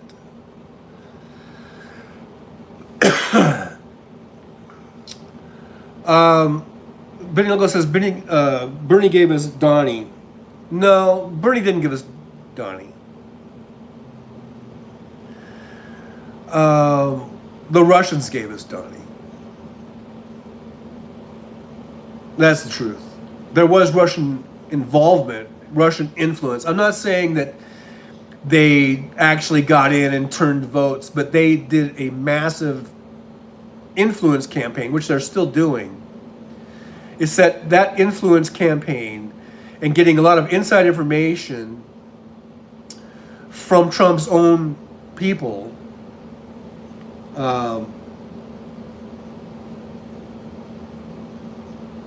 Namely, what's his face? The guy that was working for free. What was his name? Getting them all this inside polling information that they had. And so the Russians could just pinpoint all of those Rust Belt areas to get enough people to not vote for Trump. And not, well, yeah. Well, but now going back into Hillary, to not vote for Hillary. So either they didn't vote at all or they voted for Trump. That was enough to turn the election. So, because at this point, Bernie was out of it. Bernie didn't get the nomination. And I don't really think there were enough Bernie voters that voted for Trump to make a difference. It was the ones that, It was the ones that were supposed to vote for Hillary in the general election that either didn't vote or they voted for Trump. That's what lost the election, and that was due in great part to that Russian involvement of that influence campaign. It was they are I don't know if they're masters at it, but they do these influence campaigns, and they're still doing it. And they do it through those Croatian and Macedonian, not Croatian, but Macedonian troll farms, basically. They had that's what did it. It wasn't Bernie. Benny Lucas says people voted for Bernie, took votes away from Hillary. He didn't help. He's as bad as Nader. No, I disagree. I totally disagree. 100% disagree. Benny says happy 420 somewhere. Cool Frog says I would have never voted for Trump if we're Bernie versus Trump, but Hillary scared me. See, I still don't know why Hillary scares you. But he'll go, but her emails. W says algorithms from the Mercers disseminated through social media. Zuckerberg even apologized. Cool Frog says happy 420. So yes, W, that's right. The Mercers who owned the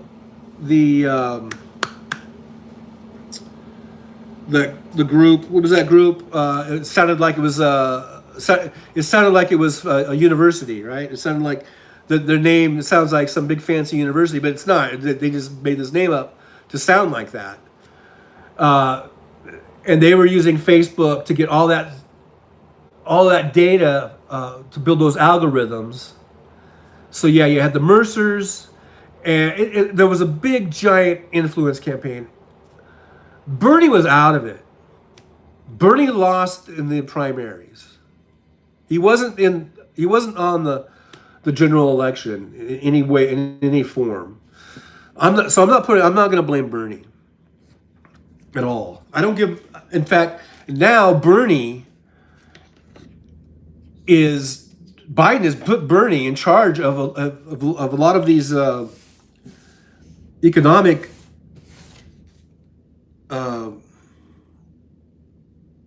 councils or whatever, and a lot of this stuff, this Inflation Reduction Act and all this stuff, that's all Bernie.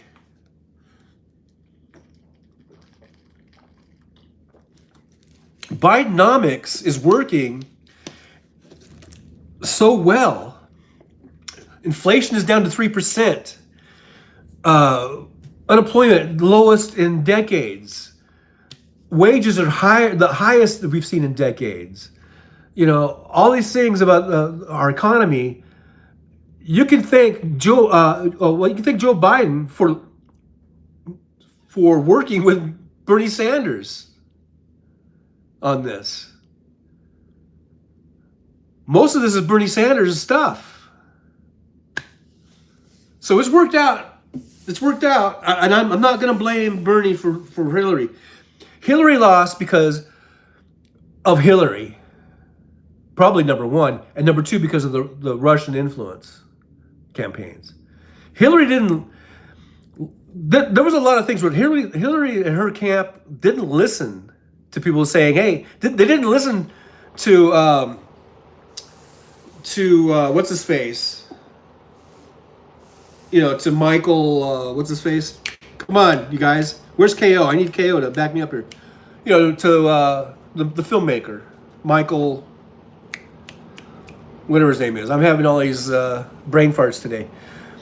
They didn't listen to him, and they didn't listen to other people say, hey, look, you better get your asses up into Michigan. You better get up over there and start campaigning in some of these. Michael Moore, yes, thank you, being local. They didn't listen to Michael Moore. Michael Moore said, hey, look, you're going to lose because these people up here are pissed off and they're not going to show up. And you need to get your asses out here. And they didn't do it. They didn't show up at a lot of these places. They thought that was the big blue wall, right? That's the big blue wall that's been blue, reliably blue, for election after election after election. And this is the first time that didn't happen. It was 2016. So I think you got to put the blame really on Hillary Clinton and her people. And then the Russian influence, number 2. Bernie's not even on the list. Of course, Cool Frog says Michael Moore is horrible because, it's just really horrible when someone points out, things that are going on about guns and about our health care. That's really horrible stuff.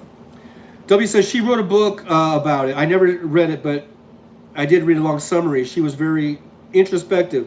Didn't blame everybody else. Really trying to figure it out.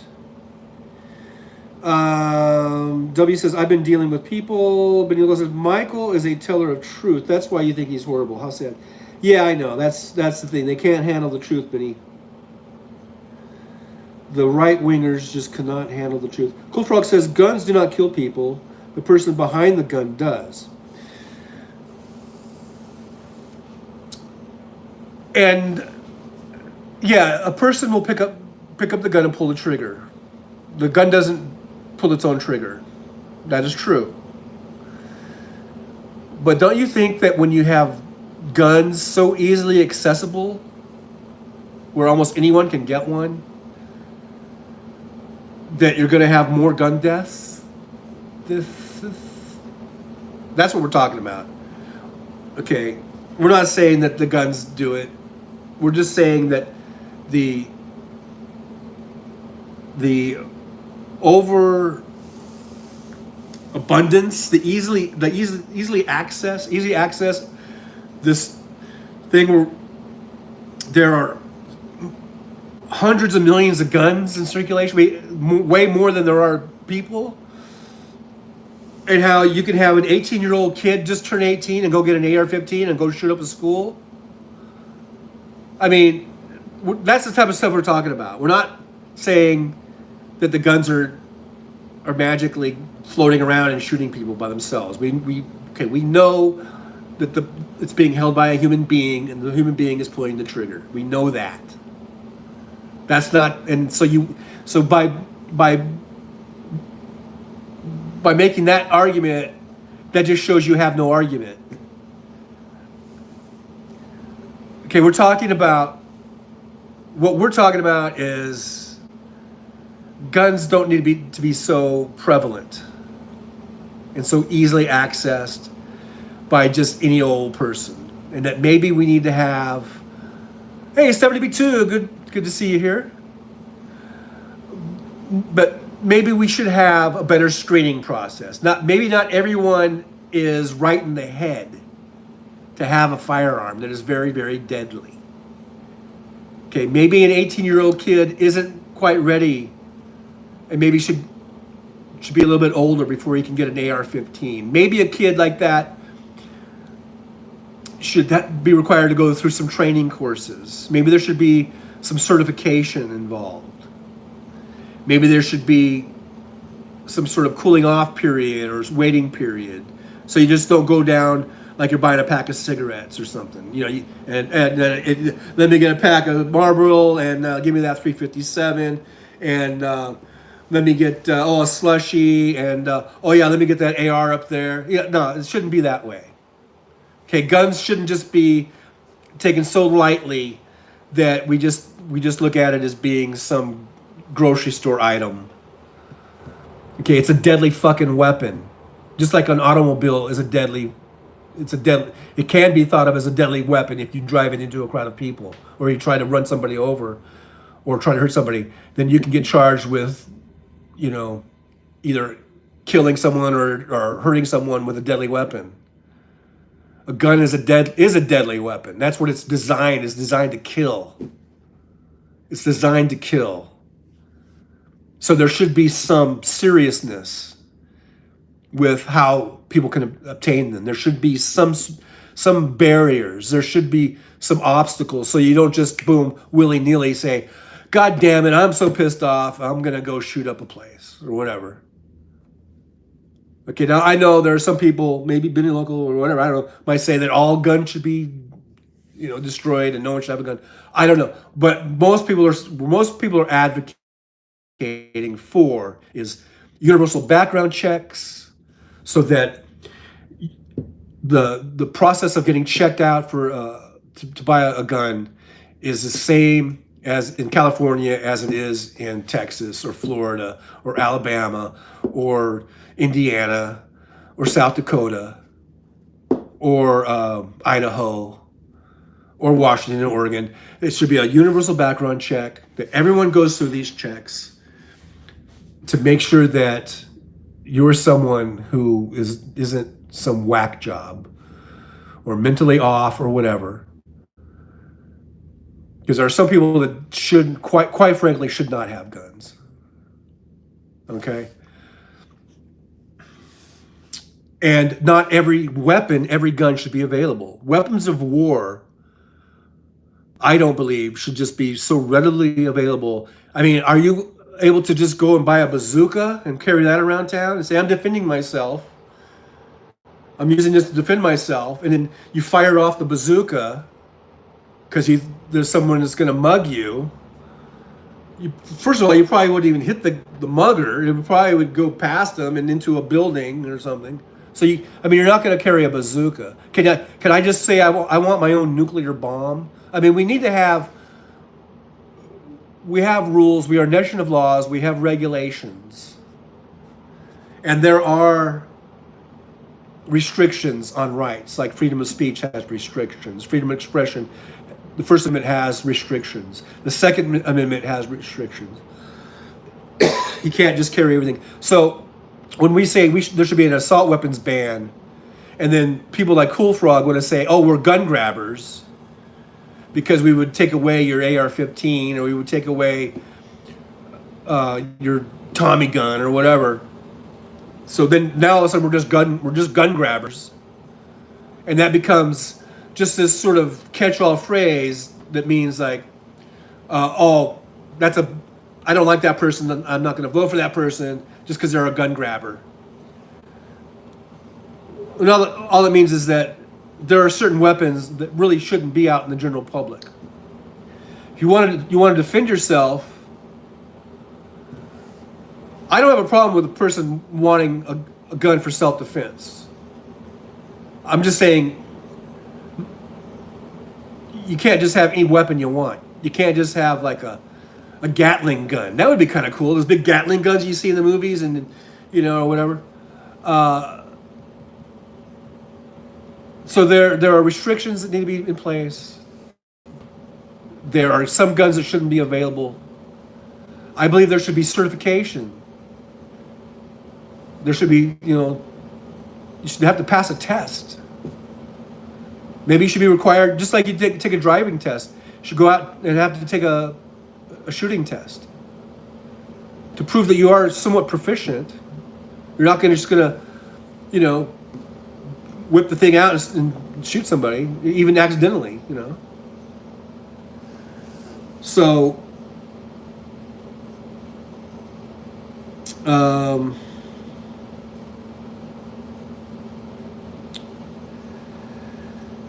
Cool Frog says guns are only a huge problem to a government that wants to take over the people. History will repeat itself. Yeah, and that's just your paranoia bullshit, Cool Frog.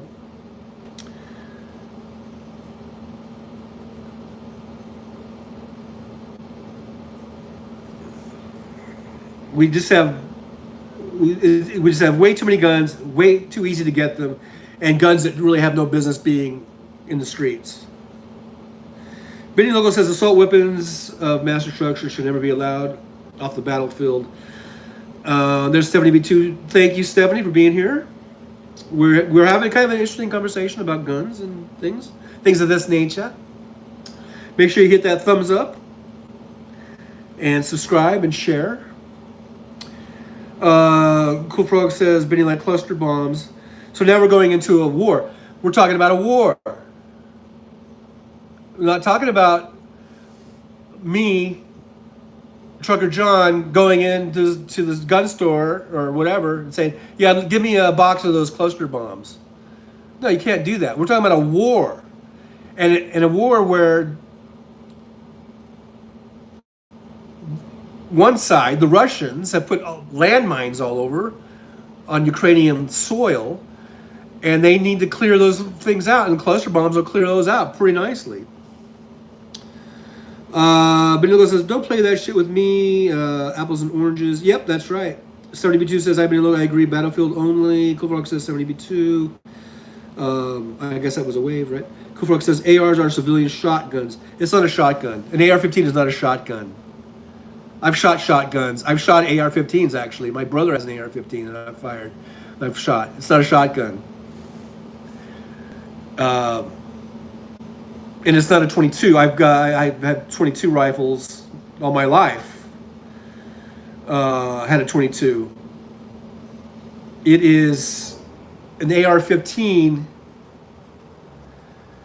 is a rifle, a long rifle that can hold high capacity and where you can blip those rounds off as fast as your little finger can go. It's not a shotgun. Shotgun is a shell with pellets in it. Has a wide pattern, a little bit. It's a shorter range, but a big pattern. Great for home protection. I think shotguns are probably the best thing you can have if you want home protection. Let's see, where did I leave off? They're not shotguns, though. 70B2 said California is more difficult than other states. Benny Loco says, I believe the Second Amendment, but I don't cherry pick our Constitution. Nick Rich 56, thanks for coming by.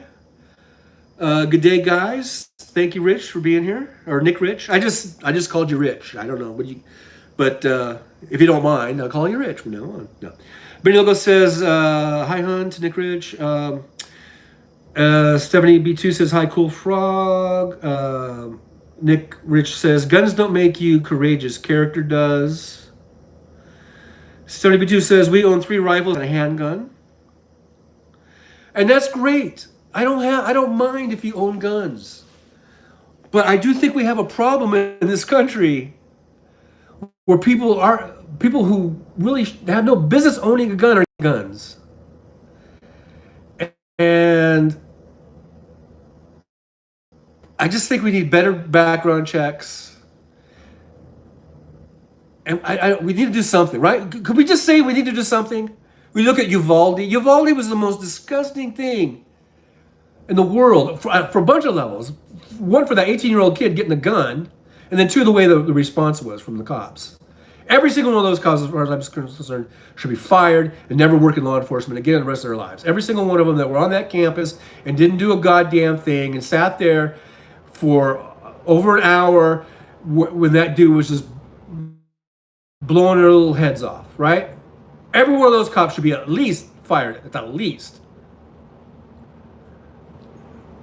We have a problem in this country. I live in Las Vegas, where on October 1st of, 2016 or whatever it was, a guy went up to Mandalay Bay, which is about 2 miles from where I'm sitting right now, and shot it down across Las Vegas Boulevard into an airport grounds where they had an empty field and they had a concert, and was killing people. There's a problem in this country. And this doesn't happen everywhere else.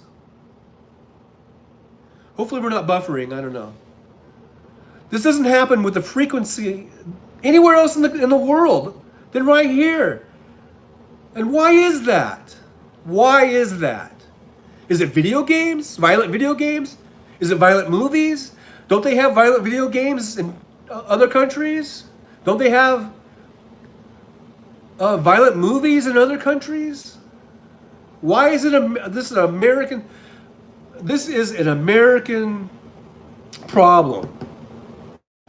Well, we have hundreds and hundreds and hundreds of these mass shootings, and then the next one on the list, number 2, has like 10 or whatever it is. There's something wrong here. There's something very, very wrong here.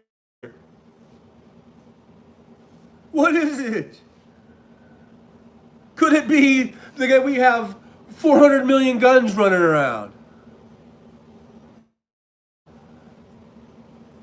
And that everybody can get one at any time, just like that.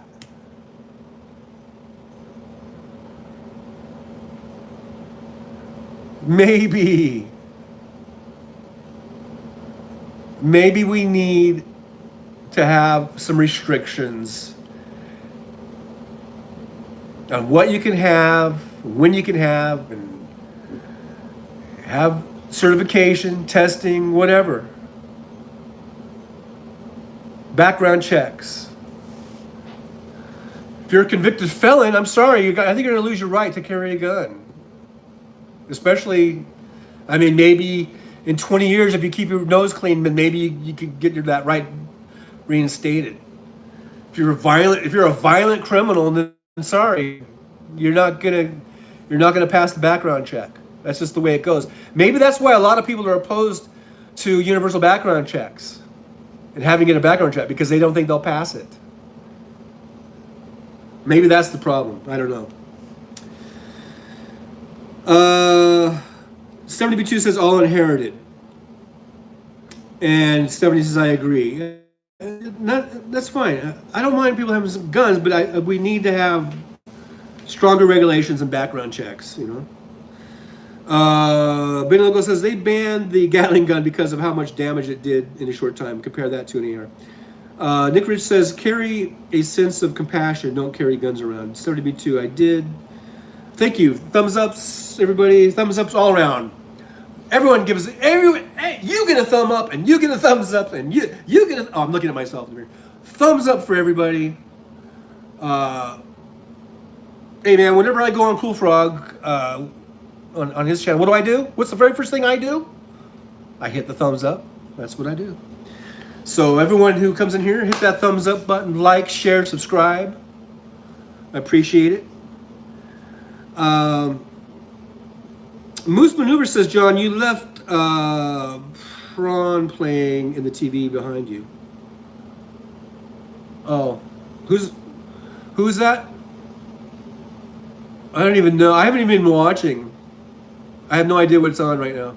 Oh, is it still Bar Rescue? They had Bar Rescue on.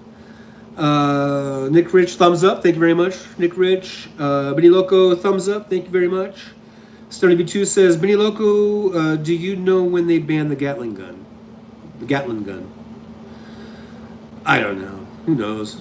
I mean, I don't know. Jolie says Nick Rich, and then a bunch of these emojis that I didn't even know what they mean. Something about happy and love and stars and hugs or whatever. I don't know. Cool Rock says Moose Maneuver, and I guess that's just like high wave. Was it a wave or a high five? Is that a high five? I don't know. Nick Rich says thumbs up and love and thoughts and hugs. And 70B2 says, and the damage an AR-15 did is horrible. Yes. The AR-15s, the bullets enter the body, they go in, they go all different directions, they're tearing all kinds of shit out. It's a great weapon of war, but we don't need them in our streets. 70 is a Moose Maneuver Frog. Hi, Moose Maneuver. Hey, I didn't say hi to Moose Maneuver. Thanks for being here, Moose. Appreciate you. Give me that thumbs up. Subscribe, share. W says, now my helpers are cleaning the garage. I'm gonna have a heart attack. Why is that? You don't want them in your garage?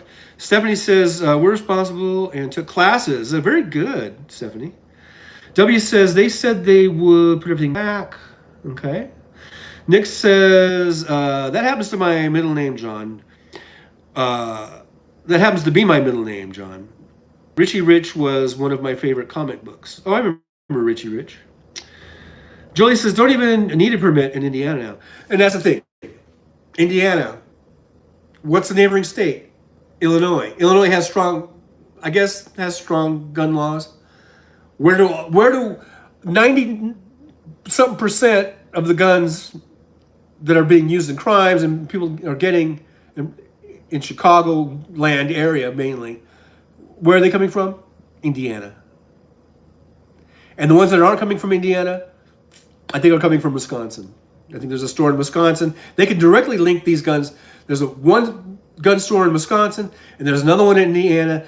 They can directly relate. They can directly pinpoint where these guns are coming from, and it's those two stores.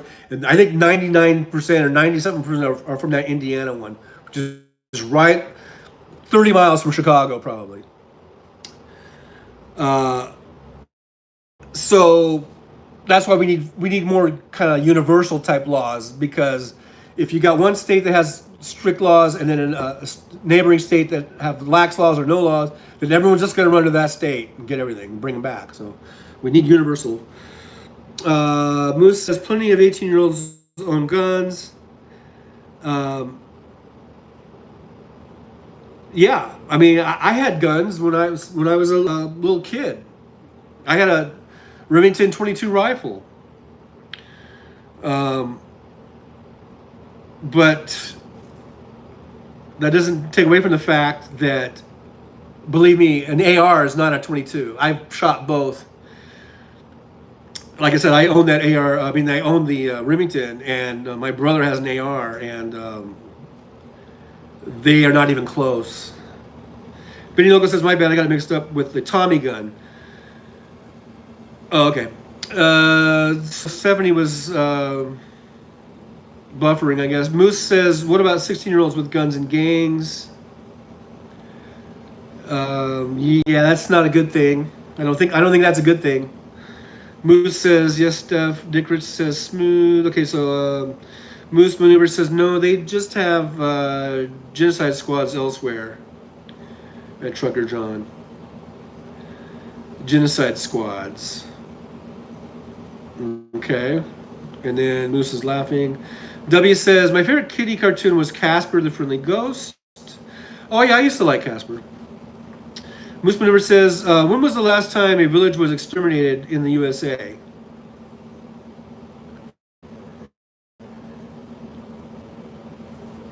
Do we have villages? I don't know. Julie says, video and sound are good. Moose says, Waco. Oh, you mean when the wacko in Waco was basically becoming an arms dealer and illegally buying arms and storing all these arms and then wouldn't surrender? You mean that time? Cool Frog says mental illness may be a good reason for that particular problem. Benilgo says the answer, of course, is there's virtually no difference except for this. President Franklin Roosevelt and the U.S. Congress succeeded in removing the Thompson submachine gun firing 600 rounds a minute from city streets. Nick Rich says its availability of guns is a problem, obviously, but freedom. Yeah, the availability is a big. That's it. Moose says you understand what happens when the government has enough lethal force leverage over the populace. You understand what happens when the government has enough lethal leverage over the populace. Oh yeah, because they just want to. They just want to what? Herd us up and put us in camps. I don't know. What's your paranoia now, Moose Maneuver? WW says we had a little town called Natrola, Illinois. 70 some people. A tornado wiped the village out. Oh, okay. We're talking. I guess was that about the villages, including a church and old schoolhouse community center. Okay. Cool Frog says the guy on the corner selling guns out of his truck does not have background checks. That's true. And that guy is subject to arrest, isn't he? By the ATF and other law enforcement agencies, I'm sure. So if your argument is that people are going to sell guns out of their trunks and not require background checks, they are subject to arrest. And it's a federal offense. And they'll probably be looking at 10 years at least, minimum, for each infraction, for each offense. 71 Cowboys. Hello, all just passing through. John, I hit the like button. And what next? Don't leave your kitchen knives out from lockup of your cars with special locks. Bye. Bye! Okay. Important safety tip from 71 Cowboy. Thanks for being here. Benny Olgo says Reagan closed all the mental institutions back in the 1980s, releasing patients into the streets. They've been breeding like rabbits since. Ooh, wow. That's a pretty big accusation there about the mental patients just breeding like rabbits. Moose Maneuver says, you think Uvalde couldn't have happened with a double barrel shotgun?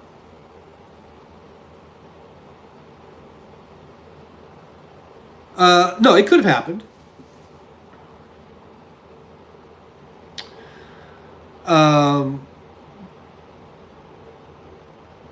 But if the cops had acted the way they were supposed to, so you have a double barrel shotgun.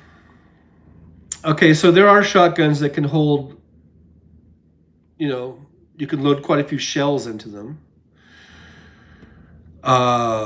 You don't have the capacity of an AR-15, but you can load multiple shells in.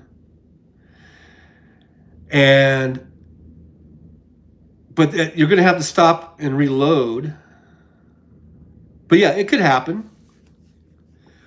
Of course it could happen. It could happen with a handgun. It could happen with anything. But the AR is really the very efficient and does seem to be the weapon of choice for these mass shooters, because they are high capacity, very efficient, and you can shoot a lot of rounds off in a very, very, very short period of time.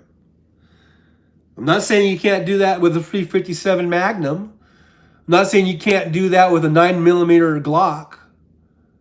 I'm not saying you can't do that with anything. I mean, as far as like killing people, and you can kill quite a few people. But the AR-15 is a magnificent fucking killing machine. Very efficient. Very high kill rate in a very short period of time. That is a mass shooter's fucking wet dream. Vicky T, if you're still here, I know it's been a while since you posted that. Thanks for being here. Appreciate you being here. Thanks for coming by. Make sure you hit the thumbs up, like and share, subscribe. W says, I try to remember to come in later and give more thumbs. Yeah, if you got extra thumbs, I don't care. I'll take all the thumbs. If you got 3 or 4 thumbs, I'll take those. Moose Maneuver says, first you praise Biden, then you hit thumbs up, Trucker John. Don't lie. Wait, so first, I guess by praise, I mean praise Biden. Okay. Oh, you mean when I go to Cool Frog, I praise Biden before I hit the thumbs up?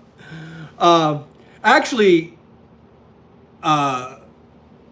no. I mean, I always the first thing I do is thumbs up. But I know it's a funny joke. W says that's harder to do for Benny Loco because she posts so much more. W says lots of folks from mental institution landed in prison. The cost for prison was cheaper back then. Vicky D says, guess it would be worse. You could have left an adult channel on the TV. Oh yeah, well fortunately I don't get the adult channel, so I don't have to worry about making that mistake. Moose says, John, you got it. Thank you.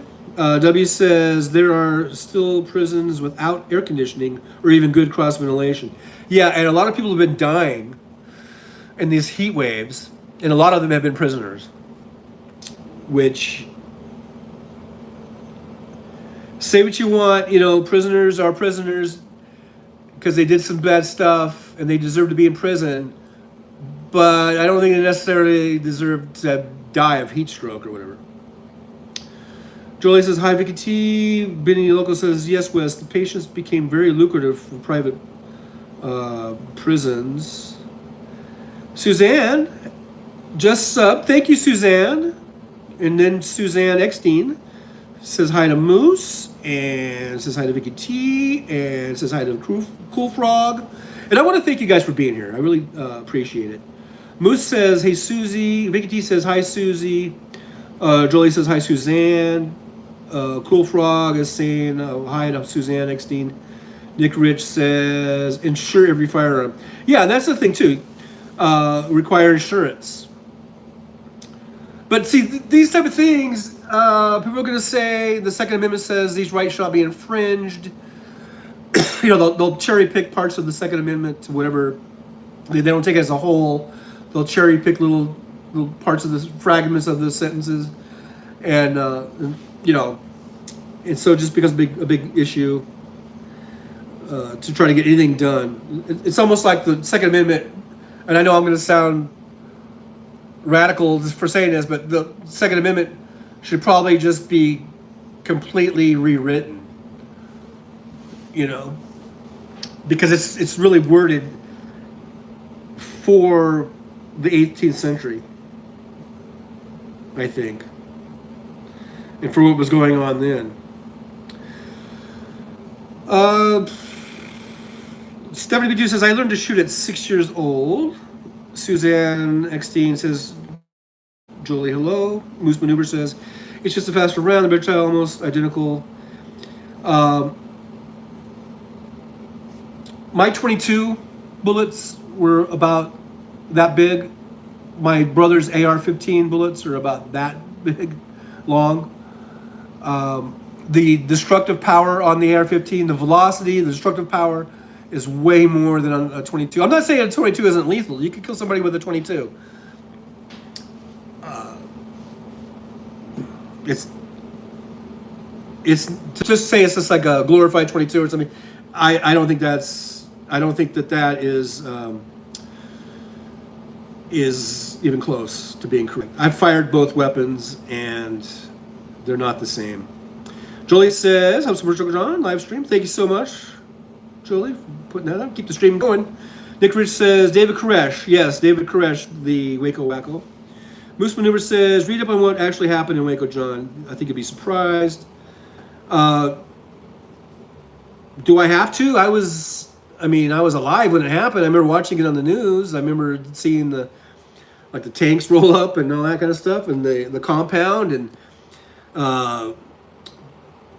people being held up in there. And Moose Maneuver, my paranoia is that when the government accumulates enough power, the people in the government take advantage of that. The government is just people, fallible and sometimes evil.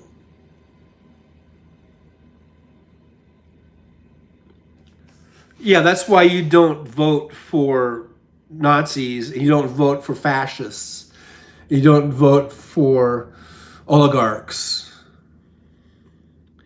Nick Ridge says, John's about 5 minutes behind the chat. Yeah, I guess I am. I'm trying to catch up here, Nick. Nick says, a slingshot can kill. Yes, a slingshot can kill. Lots of things can kill. That's not, but we're not, I'm not really seeing a lot of almost daily mass slingshot killings. I'm not seeing that happen with, where 4 or 5 people or 20 people or 30 people are being killed by some dude with a slingshot. I'm not seeing that. I'm not saying you can't kill, 30 people with a slingshot. You would have to have a lot of little marbles and rocks lined up and ready to go, and you'd have to be a really good aim. And but you could do it. W says we need to balance. We need the balance of the GOP without the insanity of Q-magatoids that GOP politicians seem to enjoy. They will believe anything. I don't know what the balance of the GOP is. I don't think they're not balanced. But anyhow, W says they don't believe that the USA is not the greatest country ever. Moose Maneuver says, I'm saying when it comes to school shooters, shotgun would do just as much damage, if not more. You can carry hundreds of shells. So why wouldn't the next step be to regulate 2-barrel shotguns like in the UK? Well, I think we need to regulate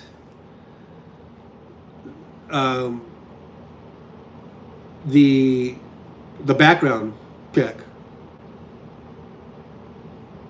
and be stringent on that. 72 says, I'm enjoying this stream, John. Well, thank you. W says, Moose, what ifs belong to tomorrow? Some of us just want to stop these mass killings. The military-style rifles seem to be a start. If you want to play with them, join the reserve. Moose Movers says slingshots are regulated in New York.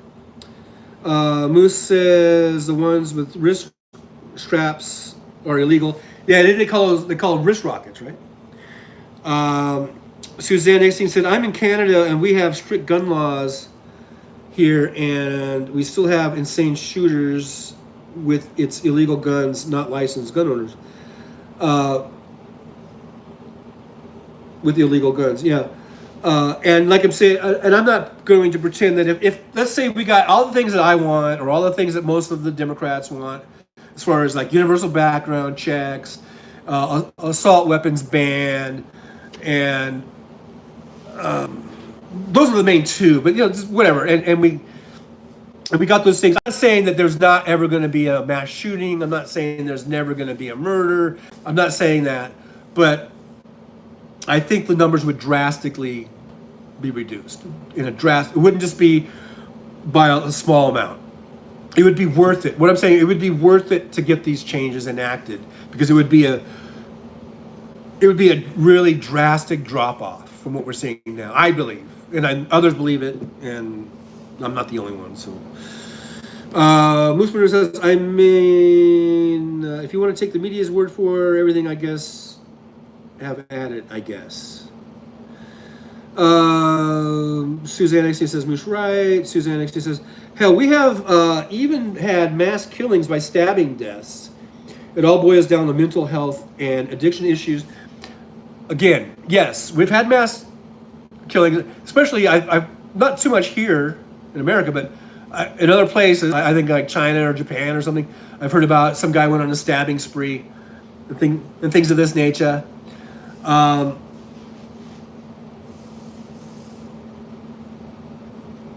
It just, we're talking about numbers.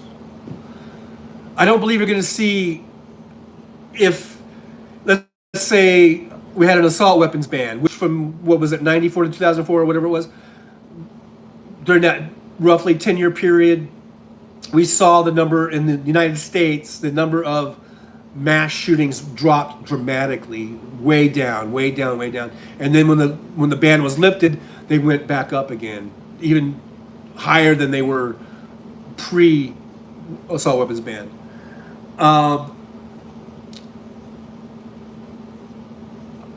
So I don't think mass stabbings would automatically shoot up to the levels that we're seeing with the guns.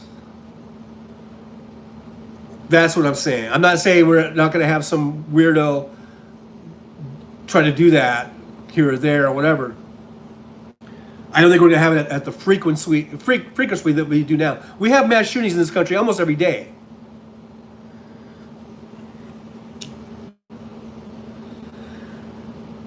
Nick Rich says, you guys know what I'm getting at. Death comes in many ways, and if people want you dead. Yeah, but that's not even the issue. Moose Manure says, the largest domestic terror attack by fatalities wasn't done with a gun. It was done with farming equipment. Okay, Moose Manure says, that's why I'd like a semi-auto rifle to stop that. The largest domestic terror attack? Oh, are we talking about Timothy McVeigh, I guess? Moose Manure says, cops take 15 minutes or more if you're rural.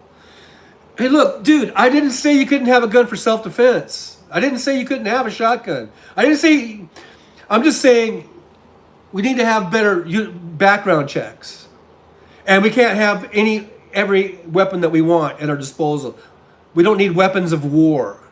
You want to have a shotgun? Have a shotgun. You want to have a deer rifle? Have a deer rifle. You want to have a 357? Have a 357.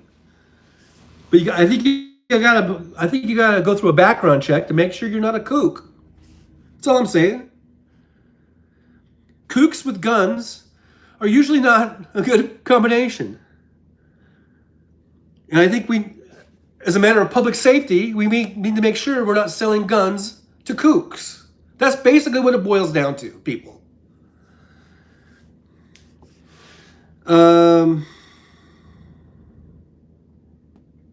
Suzanne Exing says, Moose, an hour at best here, LOL. Moose says, can you show example of these drastic drop-offs in violence? I didn't say violence. I said in mass shootings,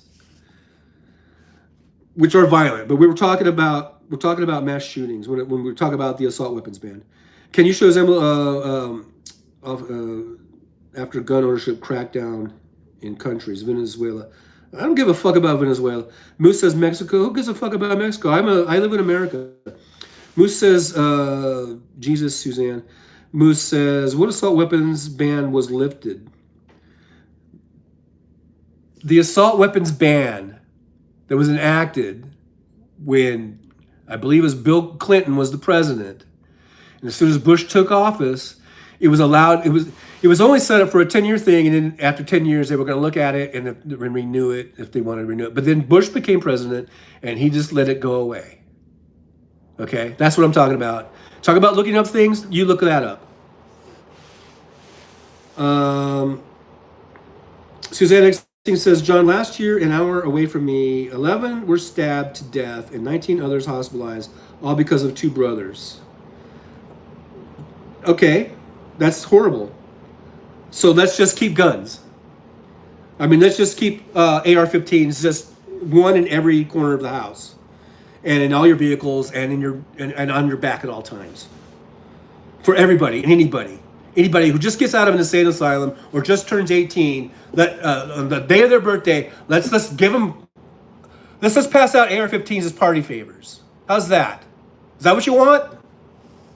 Jesus Christ. I'm not saying that there aren't other ways of killing people and there aren't stabbing deaths. I'm not saying that. Moose Maneuver says I don't even know what that says. Moose says, rest in peace, non-gun owning Canadians. Suzanne says, Moose, nah, I'm loaded, licensed gun owner. See, and you're licensed. Why are you licensed? Isn't that government overreach? Nick Rich says, fuck guns. W says, exactly. W says, or at least don't let the kooks have the deadliest weapons. Moose says, you keep saying weapon of war, but the 5.56 round is class immediately around. It's not a battle rifle like the 308. Okay. The assault weapons ban is very well defined. If you want to go look it up, they could do something like that. There are probably some that are in the works that have, they're not, they're ready to go. They're probably online. Have at it. Go look at that shit. Suzanne says, I'm a responsible licensed gun owner. My kid has been raised with proper handling and storage of my guns. My kid is a great hunter. That's awesome. That's great. I have no problem with that. W says it was allowed to expire. Exactly what I said, W. Moose says Mexico has very strict gun laws drawn. That's why you should care about Mexico. Why should I care about Mexico? I don't live in Mexico. I mean, and by care, okay, you want to get nitpicky and mince words and all that kind of shit. Yeah, okay, I care about Mexico. And I care about people. And I'm glad they have some strict gun laws. And so, I don't know what your fucking point is, though, After that, the market, this is WW, after that, the market went nuts. Yes, Moose says, why would it work here? It does work. It's been proven to work. The less the guns, the less gun death. Basic shit. It would just open a massive black market. Okay, then fine. Then you arrest the motherfuckers. That's why we have ATF. That's why we have cops. That's why we have law enforcement. That's why we have a Department of Justice. They want to have a black market. We'll go in and we'll fucking arrest the motherfuckers. Jesus Christ. It's not that fucking difficult. 70B2, I found the assault weapons ban info really easy. W says there is already a massive black market or just about anything you want. Moose Maneuver, look at the drug war for comparison. Massive crackdown, massive black market, still buy drugs downtown.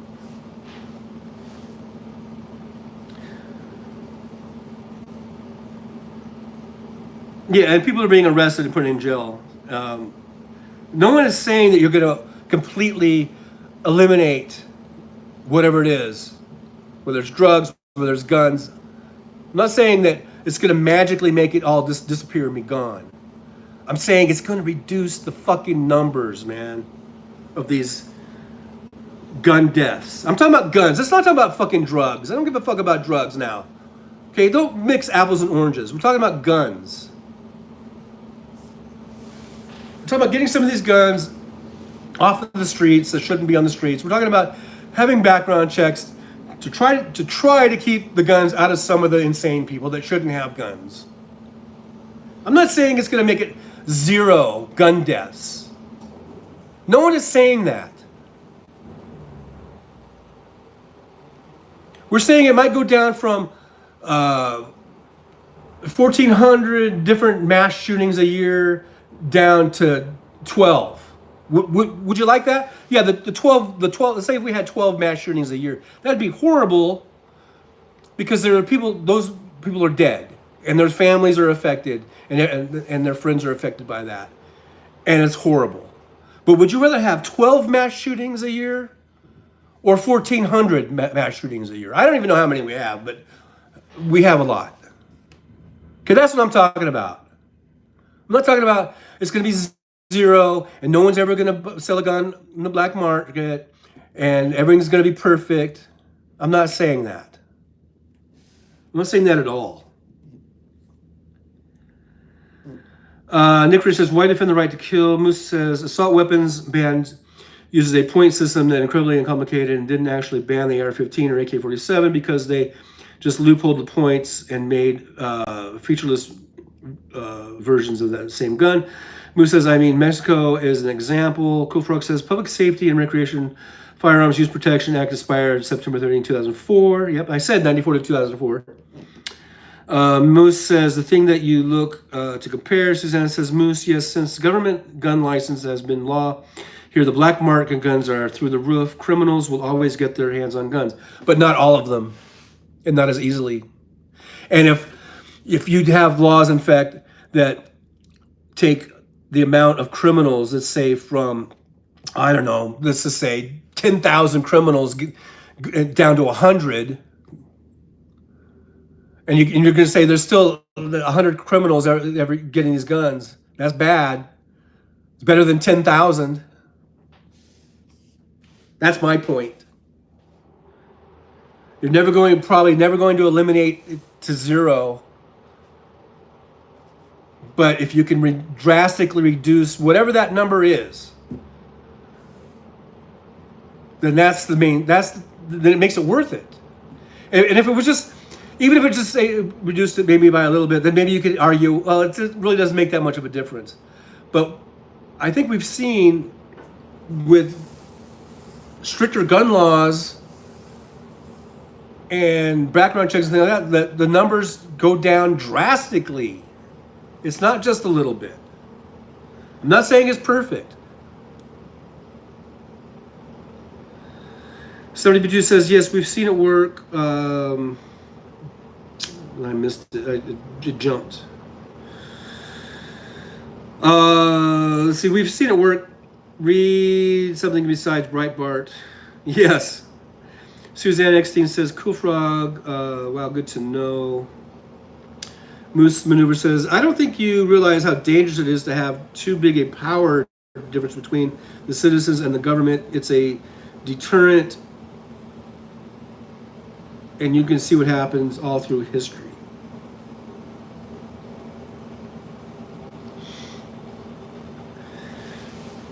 So I guess you're afraid that the government is going to just all of a sudden become this autocratic dictatorship. So yeah, if you are a maggot or something like that, and you vote for someone like Trump, I can see how you would be afraid of that, because that's what Trump wants to be. He wants to be an autocrat. He hates democracy. He hates this country, and he would love nothing more than to turn all of the guns that he could get at his disposal, all of his generals, and turn them against the people, and make this Trump land. So I guess you do have a point there. Cool Frog says gun violence archives has counted more than 330 mass shootings in the United States this year. Last year, the group counted 647 mass shootings. Of those, 21 involved 5 or more fatalities. Okay, so we've had 330 this year. So we're on pace to probably pass up the 647, right? Because we're halfway through the year. That'd be 660. So we're going to have 660 mass shootings. Would you like to have 660 mass shootings, or would you like to have 8? And I'm not saying you. And someone will say, "Well, I don't like to have 8." Yeah, we don't want 8 mass shootings, but I'm just saying, what's better, 8 or 660? Which one is better in terms of loss of life, innocent life? The one that's way up here, or the one that's down here? You guys tell me, which one is the better scenario? This one or this one?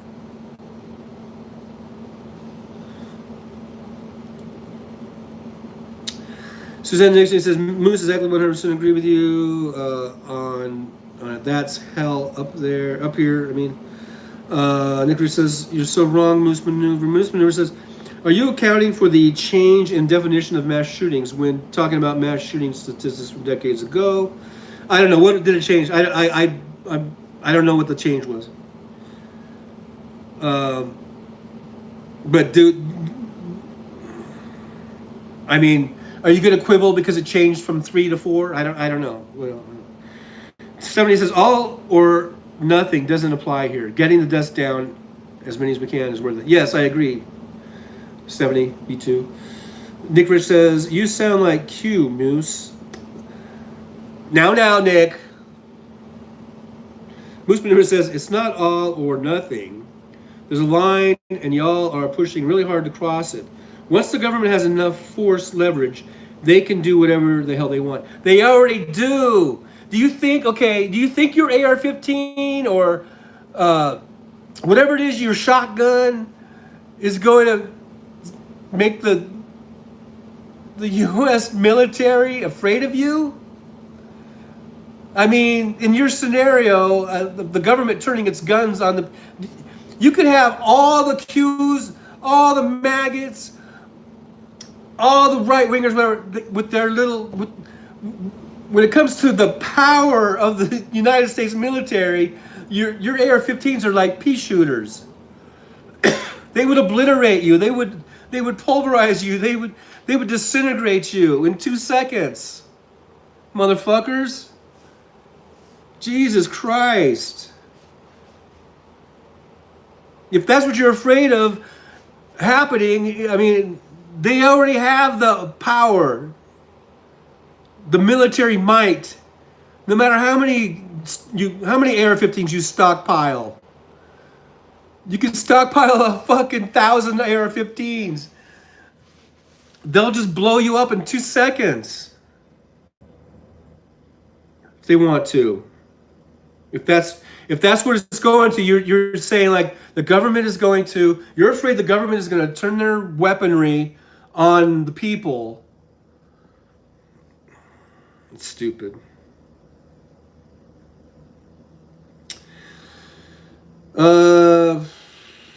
Let's see. Now we're getting into some name calling, I guess, back and forth. Susan said, I wish we didn't have the strict laws we have around guns. Up in Canada, I guess. Manu says, you sound like you don't have a response, Nick Rich. Nick Rich says, Democratic governments are responsible to their voters and taxpayers, unlike, was that Venezuela? I don't even know these flags. Suzanne says, all I know is if we had more guns here, those people that died in the mass stabbing would still be here. So you're assuming like everyone's just strapped, right? Everyone's strapped. So the knife thing goes out. So everyone's gonna whip out their guns and just start shooting. And then other people come in. They don't know who the bad guys are. They start shooting those guys, and those guys start shooting back.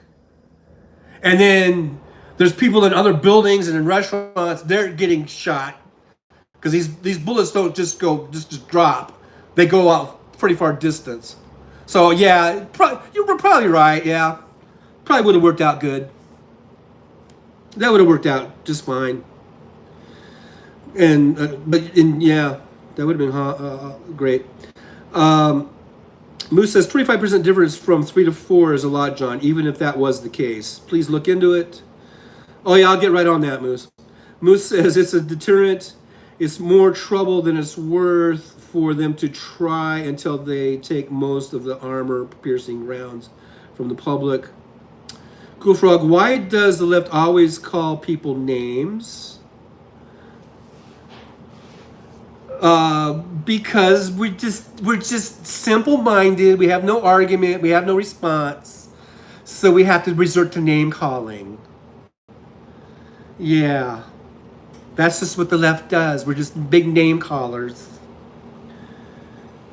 Moose says, how many F-16 pilots do you think we have? 1,000? We have 1,000? Moose movement was such a non-argument. I don't know what the non-argument is. Stephanie P2 says, I don't care about how mass shootings were described before. I know how many we have now, and that's what matters. And it's way too many, huh? Suzanne Eckstein says, John, look at the history when a government takes away our guns. Its next move is complete communism. No one's talking about taking away the guns. We're talking about sensible gun safety laws. There's a difference. We're not saying take away the guns and no one can have guns. We're talking about sensible, logical gun safety. Because these guns aren't toys. They are weapons. They are designed to kill. That's what their function is, to kill. To kill people, or to kill animals, or to kill cans, I don't know. But they're designed to kill. They're not toys. They're not just some little trivial thing. They're designed for killing. So they should be taken seriously. And we need to have serious, sensible, logical gun safety laws. Not talking about taking everyone's guns away. That's not what I'm talking about. And I don't think there might be some extremists on the left that maybe say that or whatever. I'm not one of them, and I don't think most of the reasonable Democrats are saying that either. We're talking about safety law, sensible, safe gun safety laws to try to reduce these senseless deaths. That's all. It's not about so the government can, I guess, make everyone live in some sort of dystopian future and where you're not free to roam about as you please or whatever. I don't know what the fear is, but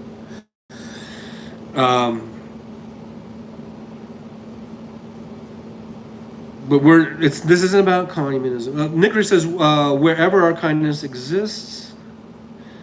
Moose Mooner says anyone who knows anything about wars are won on the ground with small arms. Oh yeah. No. They're won by air power these days, basically.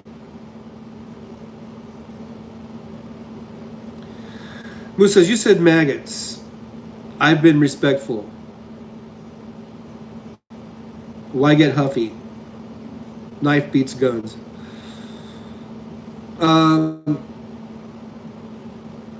I didn't say maggots. I said maggots.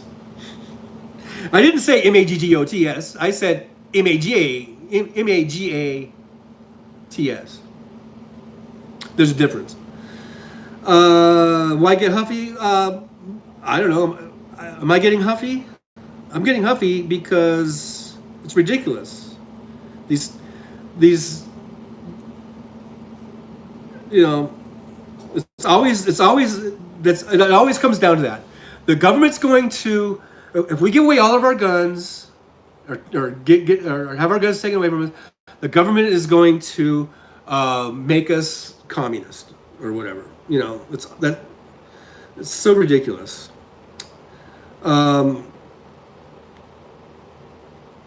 And I don't know. Anyhow, Nick Rich says, "Piss on Putin." Moose Maneuver says, "Pretty simple concept." Crew Frog says, "Mesha Minor announced on Tuesday, July 11, 2023, that she was switching from Democratic Party to Republican Party, saying Democrats have driven her out for refusing to follow her part." Yeah, and I think, wasn't she from Georgia or something? And my first, talk about name calling. You guys want to hear some name calling? My first reaction when I heard that, it was like, what a fucking cunt. Okay, that was my reaction. If you guys don't like it, so sorry. That's Trucker John. Okay, and I just thought, okay, she's a traitor, and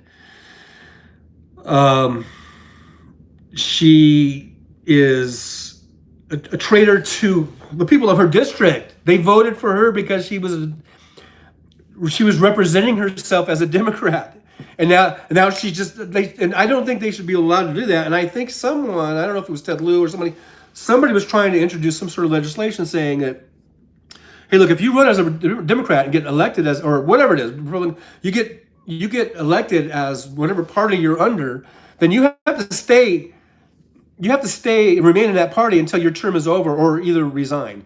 And I think that should be the law. I don't think like when who else did that? There was a couple other people have done that throughout time, even on the national level. Well, this is, I guess, I'm not sure what she is, but and I've always thought it was totally chicken shit. Even when you've had Republicans switch to Democrat, I've always thought that was just a chicken shit move. It's totally chicken shit bullshit, and I hope that she gets voted out of office for doing that. Somebody be using it's maggots. There you go. MAGAT'. Nick Rich says, "Never trust Russia." Is that the Russian flag? Because this is like Ukrainian is blue and yellow. I thought Russia was like red, or am I thinking of the Soviet Union? The red with the sickle and all that kind of shit. Nick Rich says, "Boycott all things Russia." Russia sucks. I have a video that I put out about 10 years ago, or 8 years ago, or 6 years ago, I forget, called Russia Sucks. So my disdain for Russia goes back a long time. It's not just recent. If you want to see, if you want to check out some of Trucker John's old videos, just search Russia Sucks. I think I come right to the top of the list on that. Let's see here. Susan Eckstein says, "No, I don't believe I said that. Where we live is extremely rural, and it would have only taken one gun owner to put a stop to the stabbings. I live in Canada, but if you come into my home, you best, I guess, pray." Hey, look, I'm not saying, like I said, I'm not saying people don't have a right to defend their homes, defend their purpose, their own person, and I'm not even against carrying, whether it's concealed carry or even open carry. I'm just saying, and I'm talking about America, but even Canada, whatever, I think you should pass a background check. I think there might be some limits to what you can carry. I don't think you should be able to carry a bazooka. Okay? There are some things, but I think there should be some sort of reasonable expectation, I guess. If I see someone carrying a gun, that I can go, I know he went through a really, he or she, they, I know they went through a really good background check, and they're probably certified and to carry that. They have a permit to carry that. So, and I could feel somewhat reasonably assured that that person carrying a gun isn't some fucking lunatic. That's all I'm asking. It's not. I don't think that's much to ask for.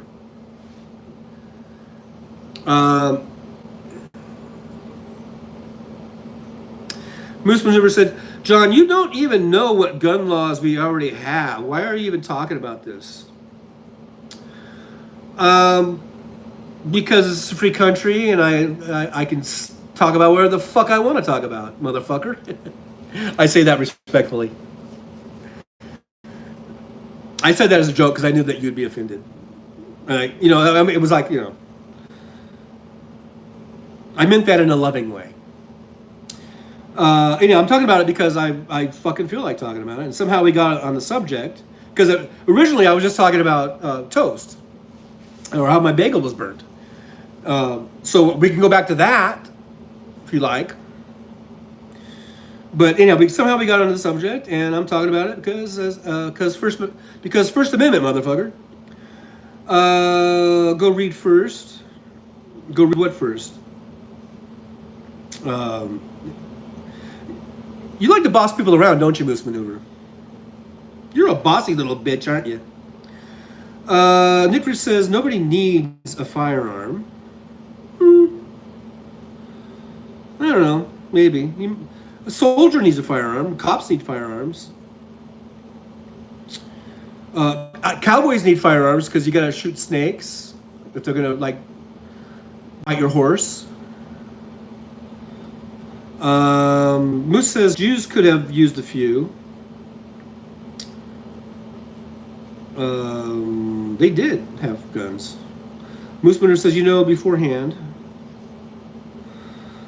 72 says, our gun laws differ from state to state. Suzanne Anderson, I was a strong supporter of gun laws. I regret that now because it's gone from gun laws to taking our guns. So in Canada, they're trying to take your guns now. Nick Rich says, maggots are morons proven.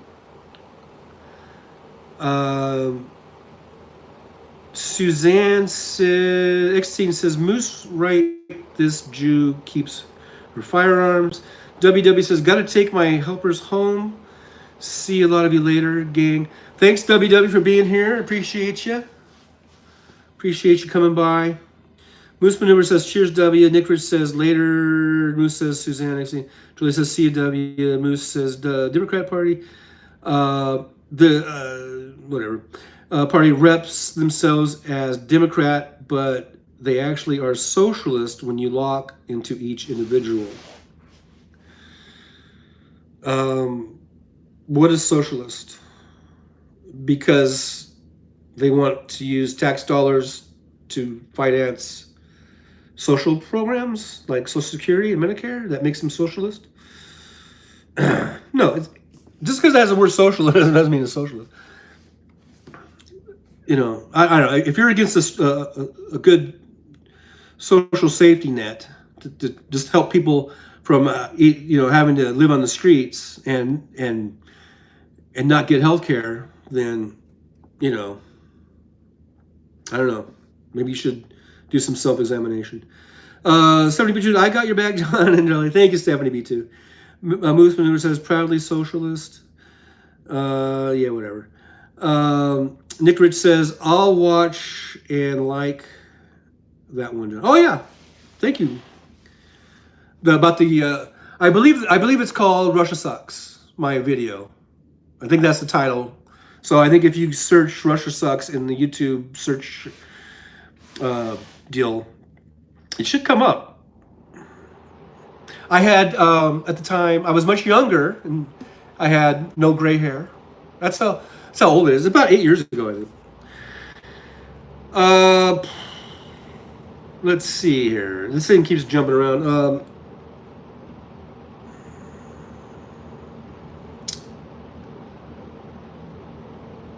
Starting B2 says, Jolie, how long after my plants start flowering until harvest time?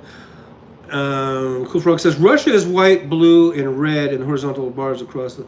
Well, I guess that was what Dick Rich was showing, that flag. And I was like, I don't know, I'm just used to the old, sickle thing. And a red flag. That's how far behind I am. Suzanne says, this is the flag of Russia. Okay. All right, and then Stephanie B2. Now we're all just going to post the Russian flag. Nick Rich says, guns only have one purpose, and that is to kill. Yes, I said that. Hey, Jolie, you've went and found my link to my video. Thank you so much. Let me tell you a little story about that video. If you do happen to go and watch it, you're probably going to think, like, what the fuck is he talking about? Well, here's the deal. I was driving my truck. I was a truck driver. And it was during the Sochi, I guess, Winter Olympics or whatever. Or they were just starting. And there had been all these, I've been listening to NPR or something, and they had a whole afternoon of people talking about athletes and people coming to the Olympic Village and the surrounding area. And they had built, there was really nothing there. And they had built a bunch of new hotels and new facilities for the Olympics, and they were coming in and they were finding out that they weren't really done. They were they were just terrible workmanship, or it was just half-assed. There was like doors that had no door handles. They would go into rooms where there was supposed to be like electrical sockets. Just wires were hanging out. If they had like group bathrooms, like restrooms that, was like like a restroom. Instead of, it was just like toilets with no partitions, no doors, no stalls or anything, all that kind of stuff. And so then there was this classical music that came on, and I just started singing. I just started singing along with this classical music, and so right on the fly, because that's the kind of guy I am, and I'm so musically talented, and I could write me a song real quick. That was just, so what you're seeing, if you watch that video, that's just me on the fly, just sort of riffing about that whole Olympics thing and about how it was just half-assed and stupid and just typical of Russian half-assed stupid bullshit. As you can see now with their military, how half-assed and back-asswards they are. So anyhow, that's the story on that. If you do happen to click on that and watch that video, that's the story behind that. Nick Rich says 1991 borders. Jolie says 30B2. I'll have to ask Jaden to be sure about that. Moose Maneuver says, how do you enforce the First Amendment? Usually through litigation, right? Through lawsuits. If someone libels you or slanders you, or if someone causes a safety hazard and says something that causes a panic in the crowded theater thing, and a bunch of people die, then that would be a criminal thing, right? And someone would take that person to a criminal court, a DA or something. 70B2 says, this is John's channel. He'll do what he wants to. Don't like it. Exit stage right. You're so right. 70B2. B210. I think I just made you a Datsun or something. 70B2. Okay, now Susan Eckstein says, my point is, even with background checks and strict firearm laws, it doesn't stop the killings. A wingnut will always find it. And that's my point, is that I think we will reduce the number of gun deaths. And if there's some wackadoodle that is really bent on killing someone, that wackadoodle will continue to find a way, whether it's a knife or a sledgehammer or a poison dart, I don't know, a slingshot. But those ways are harder. A gun is relatively easy to kill someone with. Okay? There's other ways. Yeah, you can stab someone and kill them. You could shoot them in the eye with a slingshot and probably kill them. All those things. You could kill in a lot of ways. You with a hammer. Beat someone over the head with a hammer. You can kill them. But those are harder to do. A gun is really easy. You pull it, you point it, pull the trigger, boom. Those other ways are physically harder. It takes some sort of maybe planning or whatever. I mean, so all of those things are obstacles. And any obstacle that you can set up is going to lessen the chance that it gets carried out. Okay? You could argue with me and say I'm wrong, whatever. All I'm saying is any little obstacle, any little difficulty that is placed there is going to make it less likely to some degree. And that's basically maybe all we can hope for. I'm not saying there's never going to be a murder again if we do this or that. I'm just saying if we put up some obstacles, make things a little more difficult, maybe that person will give up, or maybe that person will maybe calm down or whatever. Some things are crimes of passion, and someone will kill someone because they're like in a rage or they just go off. Maybe if there's some obstacles put in the way, that gives enough time for the person to cool down. I mean, there's a whole bunch of things. It's not just one thing, but I'm not saying that someone isn't going to find a way to kill somebody if we got rid of guns. I'm not saying that. So where did I leave off? Okay. Moose Maneuver, I'm not trying to boss you around, John, but if you're going to complain about laws, maybe read up on what they actually are first. Was I complaining about laws? I don't remember complaining about laws. I remember saying that I think we need to have some better ones, maybe. Concerning guns. Maybe I'm complaining about the lack of laws. I don't know. But I mean, that sounds like a distraction right there. I mean, I don't know. Nick says bullshit reasons to have firearms don't change the death totals.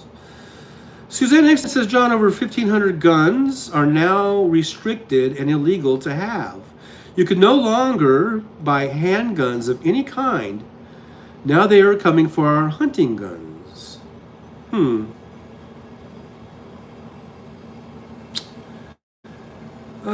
So you can't have any type of a handgun in Canada, right? Huh?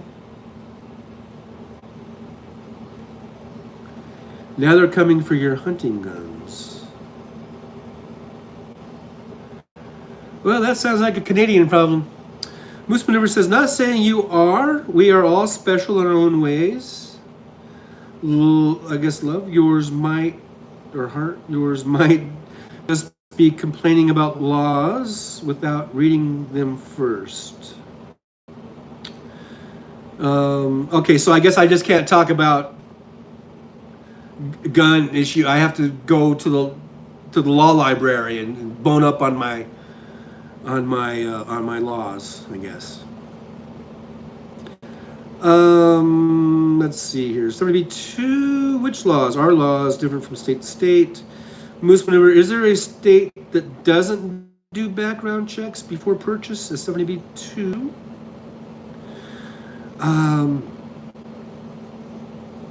I think so. Aren't there some states that have done this constitutional carry?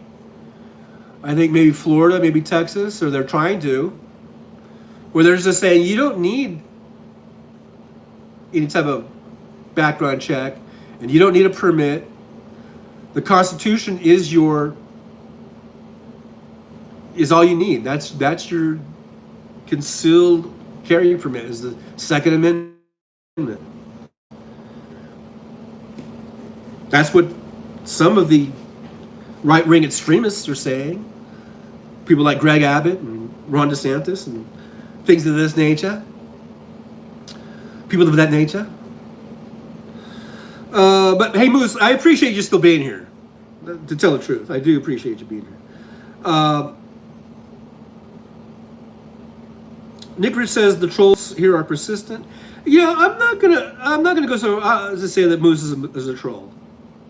I mean, maybe he is, but he's a respectful troll. And if getting involved in a conversation and having an opposite point of view than the host, which is me, I guess, makes you a troll, then so be it. I've been that troll. I go on Cool Frog, and I'm always the lone liberal in there.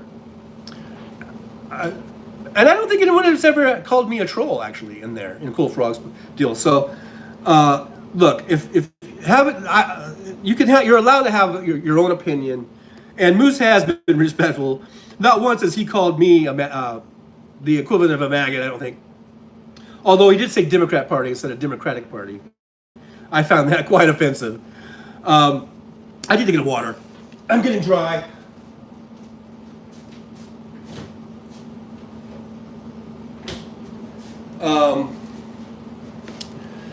No, but so I don't know. You're allowed to have your own opinion, and it doesn't have to. You don't have to be, walk lockstep with me. Okay, guys. So Moose says, laughing out the trolls, and you are the only ones watching. Yeah, if it wasn't for the trolls, where would I be? Moose says, enjoy your echo chamber. Oh, well, don't leave. I mean, 70B2 says, at the private seller of guns don't require background checks in a lot of states. That's the gun show loophole. And I know that we on the left, we always bring that up. And I thought that they had closed that loophole, or maybe they're still trying to. Maybe it's just, like I say, a state-by-state thing. Moose Maneuver says, they closed... Oh, okay. Moose might answer this for me. They closed loophole unless you know a state specifically that still allows it. ATF is a federal agency, and their rules don't care about what state you're in. Yeah, so hopefully they have closed that. And 72 says, Moose, private sellers in a lot of states don't require a background check. 72 says, check Ohio, Moose, and Alabama. Nick Rich says, Karens love guns, and that's like a Q. So combining Q and the Karens. Karens are what we know as being people who complain about shit, I guess. I guess I'm a Karen because I complain about shit all the time. Moose Maneuver says, the law says they can't sell to a restricted person, even privately in Ohio. Moose Maneuver says, did you check or just off hearsay? 70B2 BS, they don't do background checks. Moose Maneuver says, aren't a lot of people like to dismiss arguments with names and personal attacks at Nick Rich 56? Moose Maneuver says, don't let him get under your skin, Nick. Don't let him get under your skin. He's baiting you. Don't take the bait, Nick. Moose Maneuver, for fuck's sake, look up the laws in Ohio. It's a criminal offense to sell to an ineligible person. But how do you know if they're ineligible if you don't do a background check? Nick Rich says, keep it loose, Moose. And then Moose says, loosey goosey. Suzanne Eckstein says, I'm not arguing. Sometimes I can't talk. I'm not arguing with you, Don. I'm saying don't go to the way we have or your country is finished.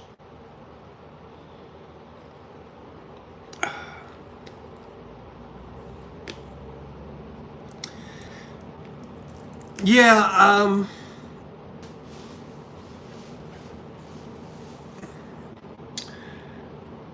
I'm just saying something's got to be done.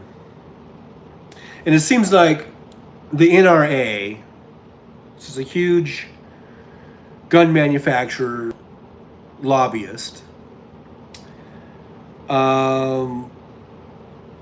is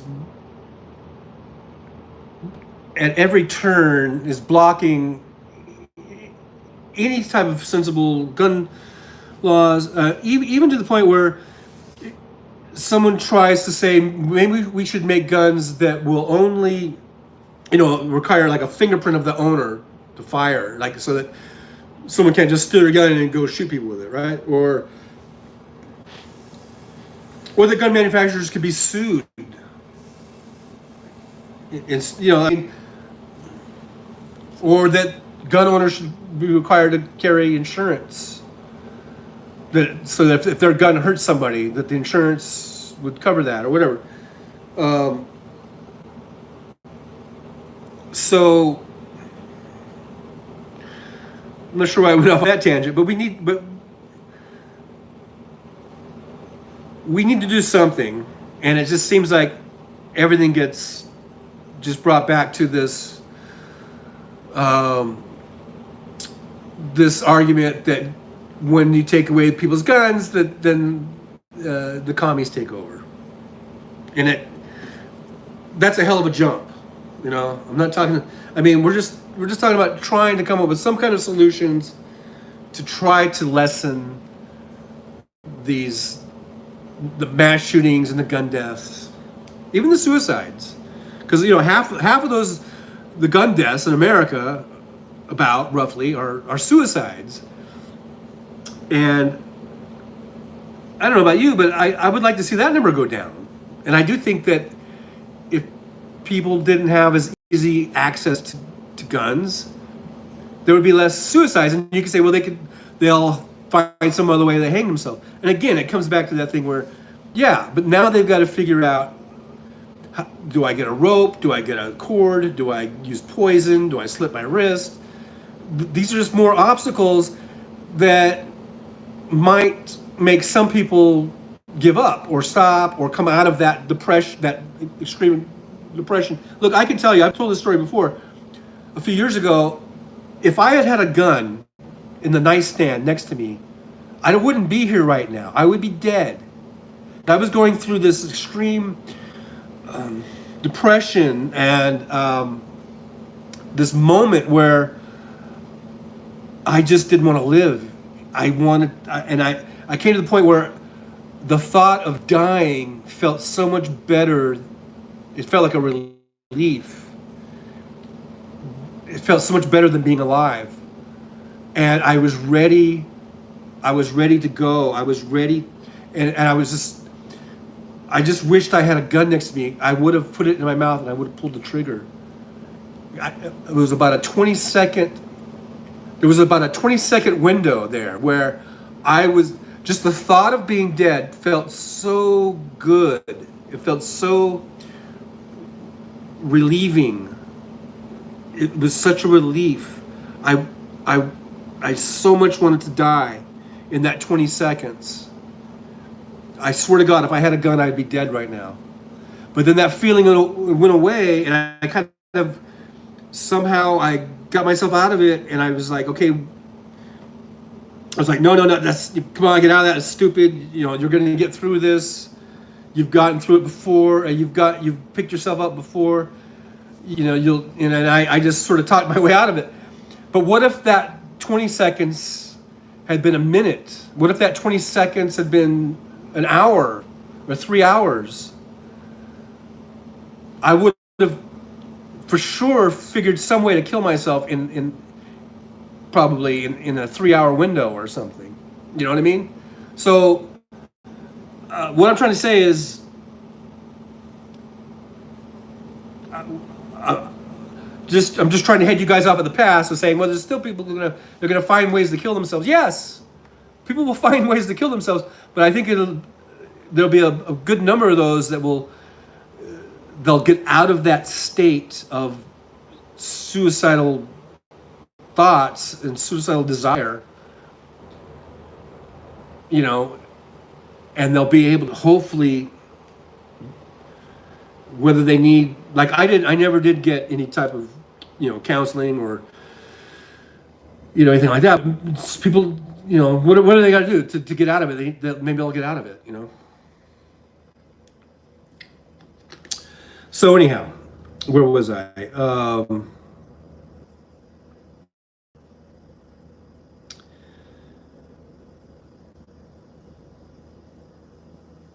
So then, Moose said the actual definition of troll is much more sinister than what most people realize. That was a while ago. I don't know. Nick says sexy lip John. Okay, thank you. 70B2 says, law initiated in Ohio, January 2023, states that private sellers do not need to do background checks. Wow. Moose Maneuver says, if they want to risk selling to restricted person and facing criminal charges. 72 says, in Alabama. Moose Maneuver says, why don't you check first? Moose Maneuver says, Google is quick. Legal docs are public free. Nick Rich says, don't listen to the fat right in Canada either. They're North maggots. The fat right? What about the skinny right? Moose Maneuver says, they have the risk of the seller. If they sell it to a restricted person, they get criminally charged. As far as Ohio goes, 72-11, I'm done with ignorance. Moose Maneuver, I actually go bring up laws to check your ignorance. Moose Maneuver says, arrogance. 72 says, hey, Jolie, thanks for the compliment on the chair. I'm finishing. I'm putting on the polyurethane now. Nick Rich says, so much reality here. Facts versus fiction. 72 says, I'm happy you didn't have a gun, John. Me too. And like I said, it was only like 20 seconds but that's all. With a gun, you only need, 2 seconds.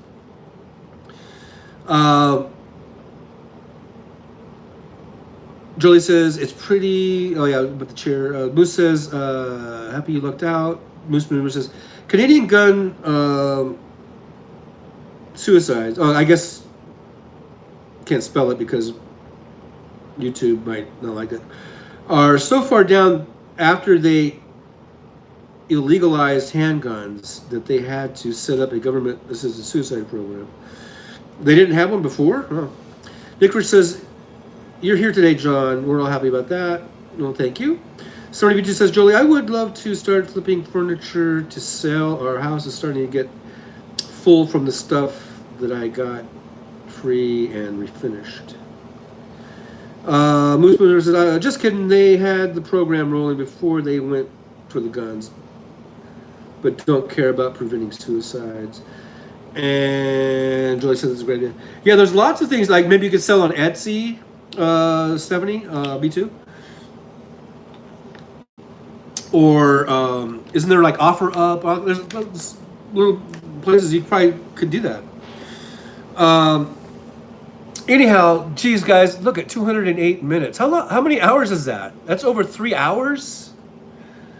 Oh my gosh, it's almost 4 o'clock. I gotta go eat lunch now. Wow.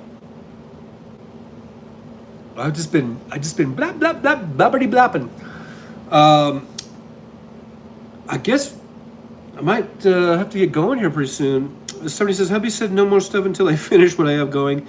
It's just that behemoth cabinet I need the last door on Facebook. Oh, Facebook Marketplace. Yeah, another one. Yeah, lots of places you can sell stuff. In fact, I was thinking about, because there's a place here in Vegas. It's called Liquidators or something.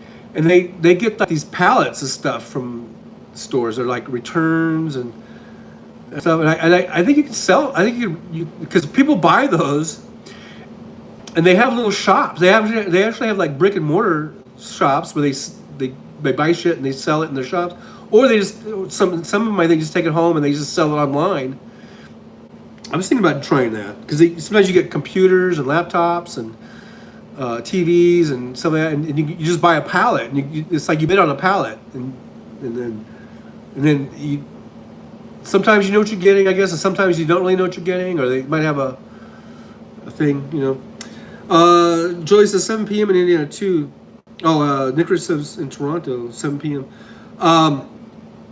Hey Nick, you're in Toronto. What do you think about the gun laws in Canada? Because Suzanne was in Canada, and she didn't like the gun laws up there. Well, anyhow, I don't want to. I shouldn't open a whole new thing because I think we're going to go ahead and probably call it a day. So save that for the next. I guess we'll save that for the next one. Tuesday, Thursdays. I'm planning on coming on sometime Tuesday, Thursdays. I don't think 9 a.m. is really working for me anymore. Now that I'm not driving a truck. Um, Somebody says, I just saw one of those pallet cells for $20 and it was about 5 feet tall. Somebody says, that's funny, I get called Suzanne. Yeah, I sorry about that. Kind of, it's the S, S, the commonality of S. But hey, Cool Frog, thanks for being here, man. And Moose, if you're still here, any of the my right wing friends, I appreciate you guys being here. I really do. It makes the conversation interesting. If it's not just all we're all on the same deal. I mean, it's nice to have opposing viewpoints and have a conversation. And if I got a little huffy, I'm sorry. If I resorted to some name calling, I apologize. I usually just mean it in a really, it's just a loving way, But anyhow, I appreciate you guys being here. Tuesdays and Thursdays, my regular time. The time is always up in the air. I don't know nowadays, but it's been more like 11, 12 o'clock. But just look for me. If you're subscribed to me, you should see that I'm on. And it's usually Tuesdays and Thursdays. And I think I'm going to try to do like a weekend, Saturday or Sunday, just so that people don't forget about me between Tuesday and Thursday. And then I got to go all the way to Tuesday again. So I might do some more of these, maybe Saturdays and Sunday type of things. And it's nice visiting with you guys. Nice seeing you, Stephanie. 72. Not to be confused with Suzanne, but Suzanne was here, and I don't know if she's still here, but I appreciate Suzanne checking in.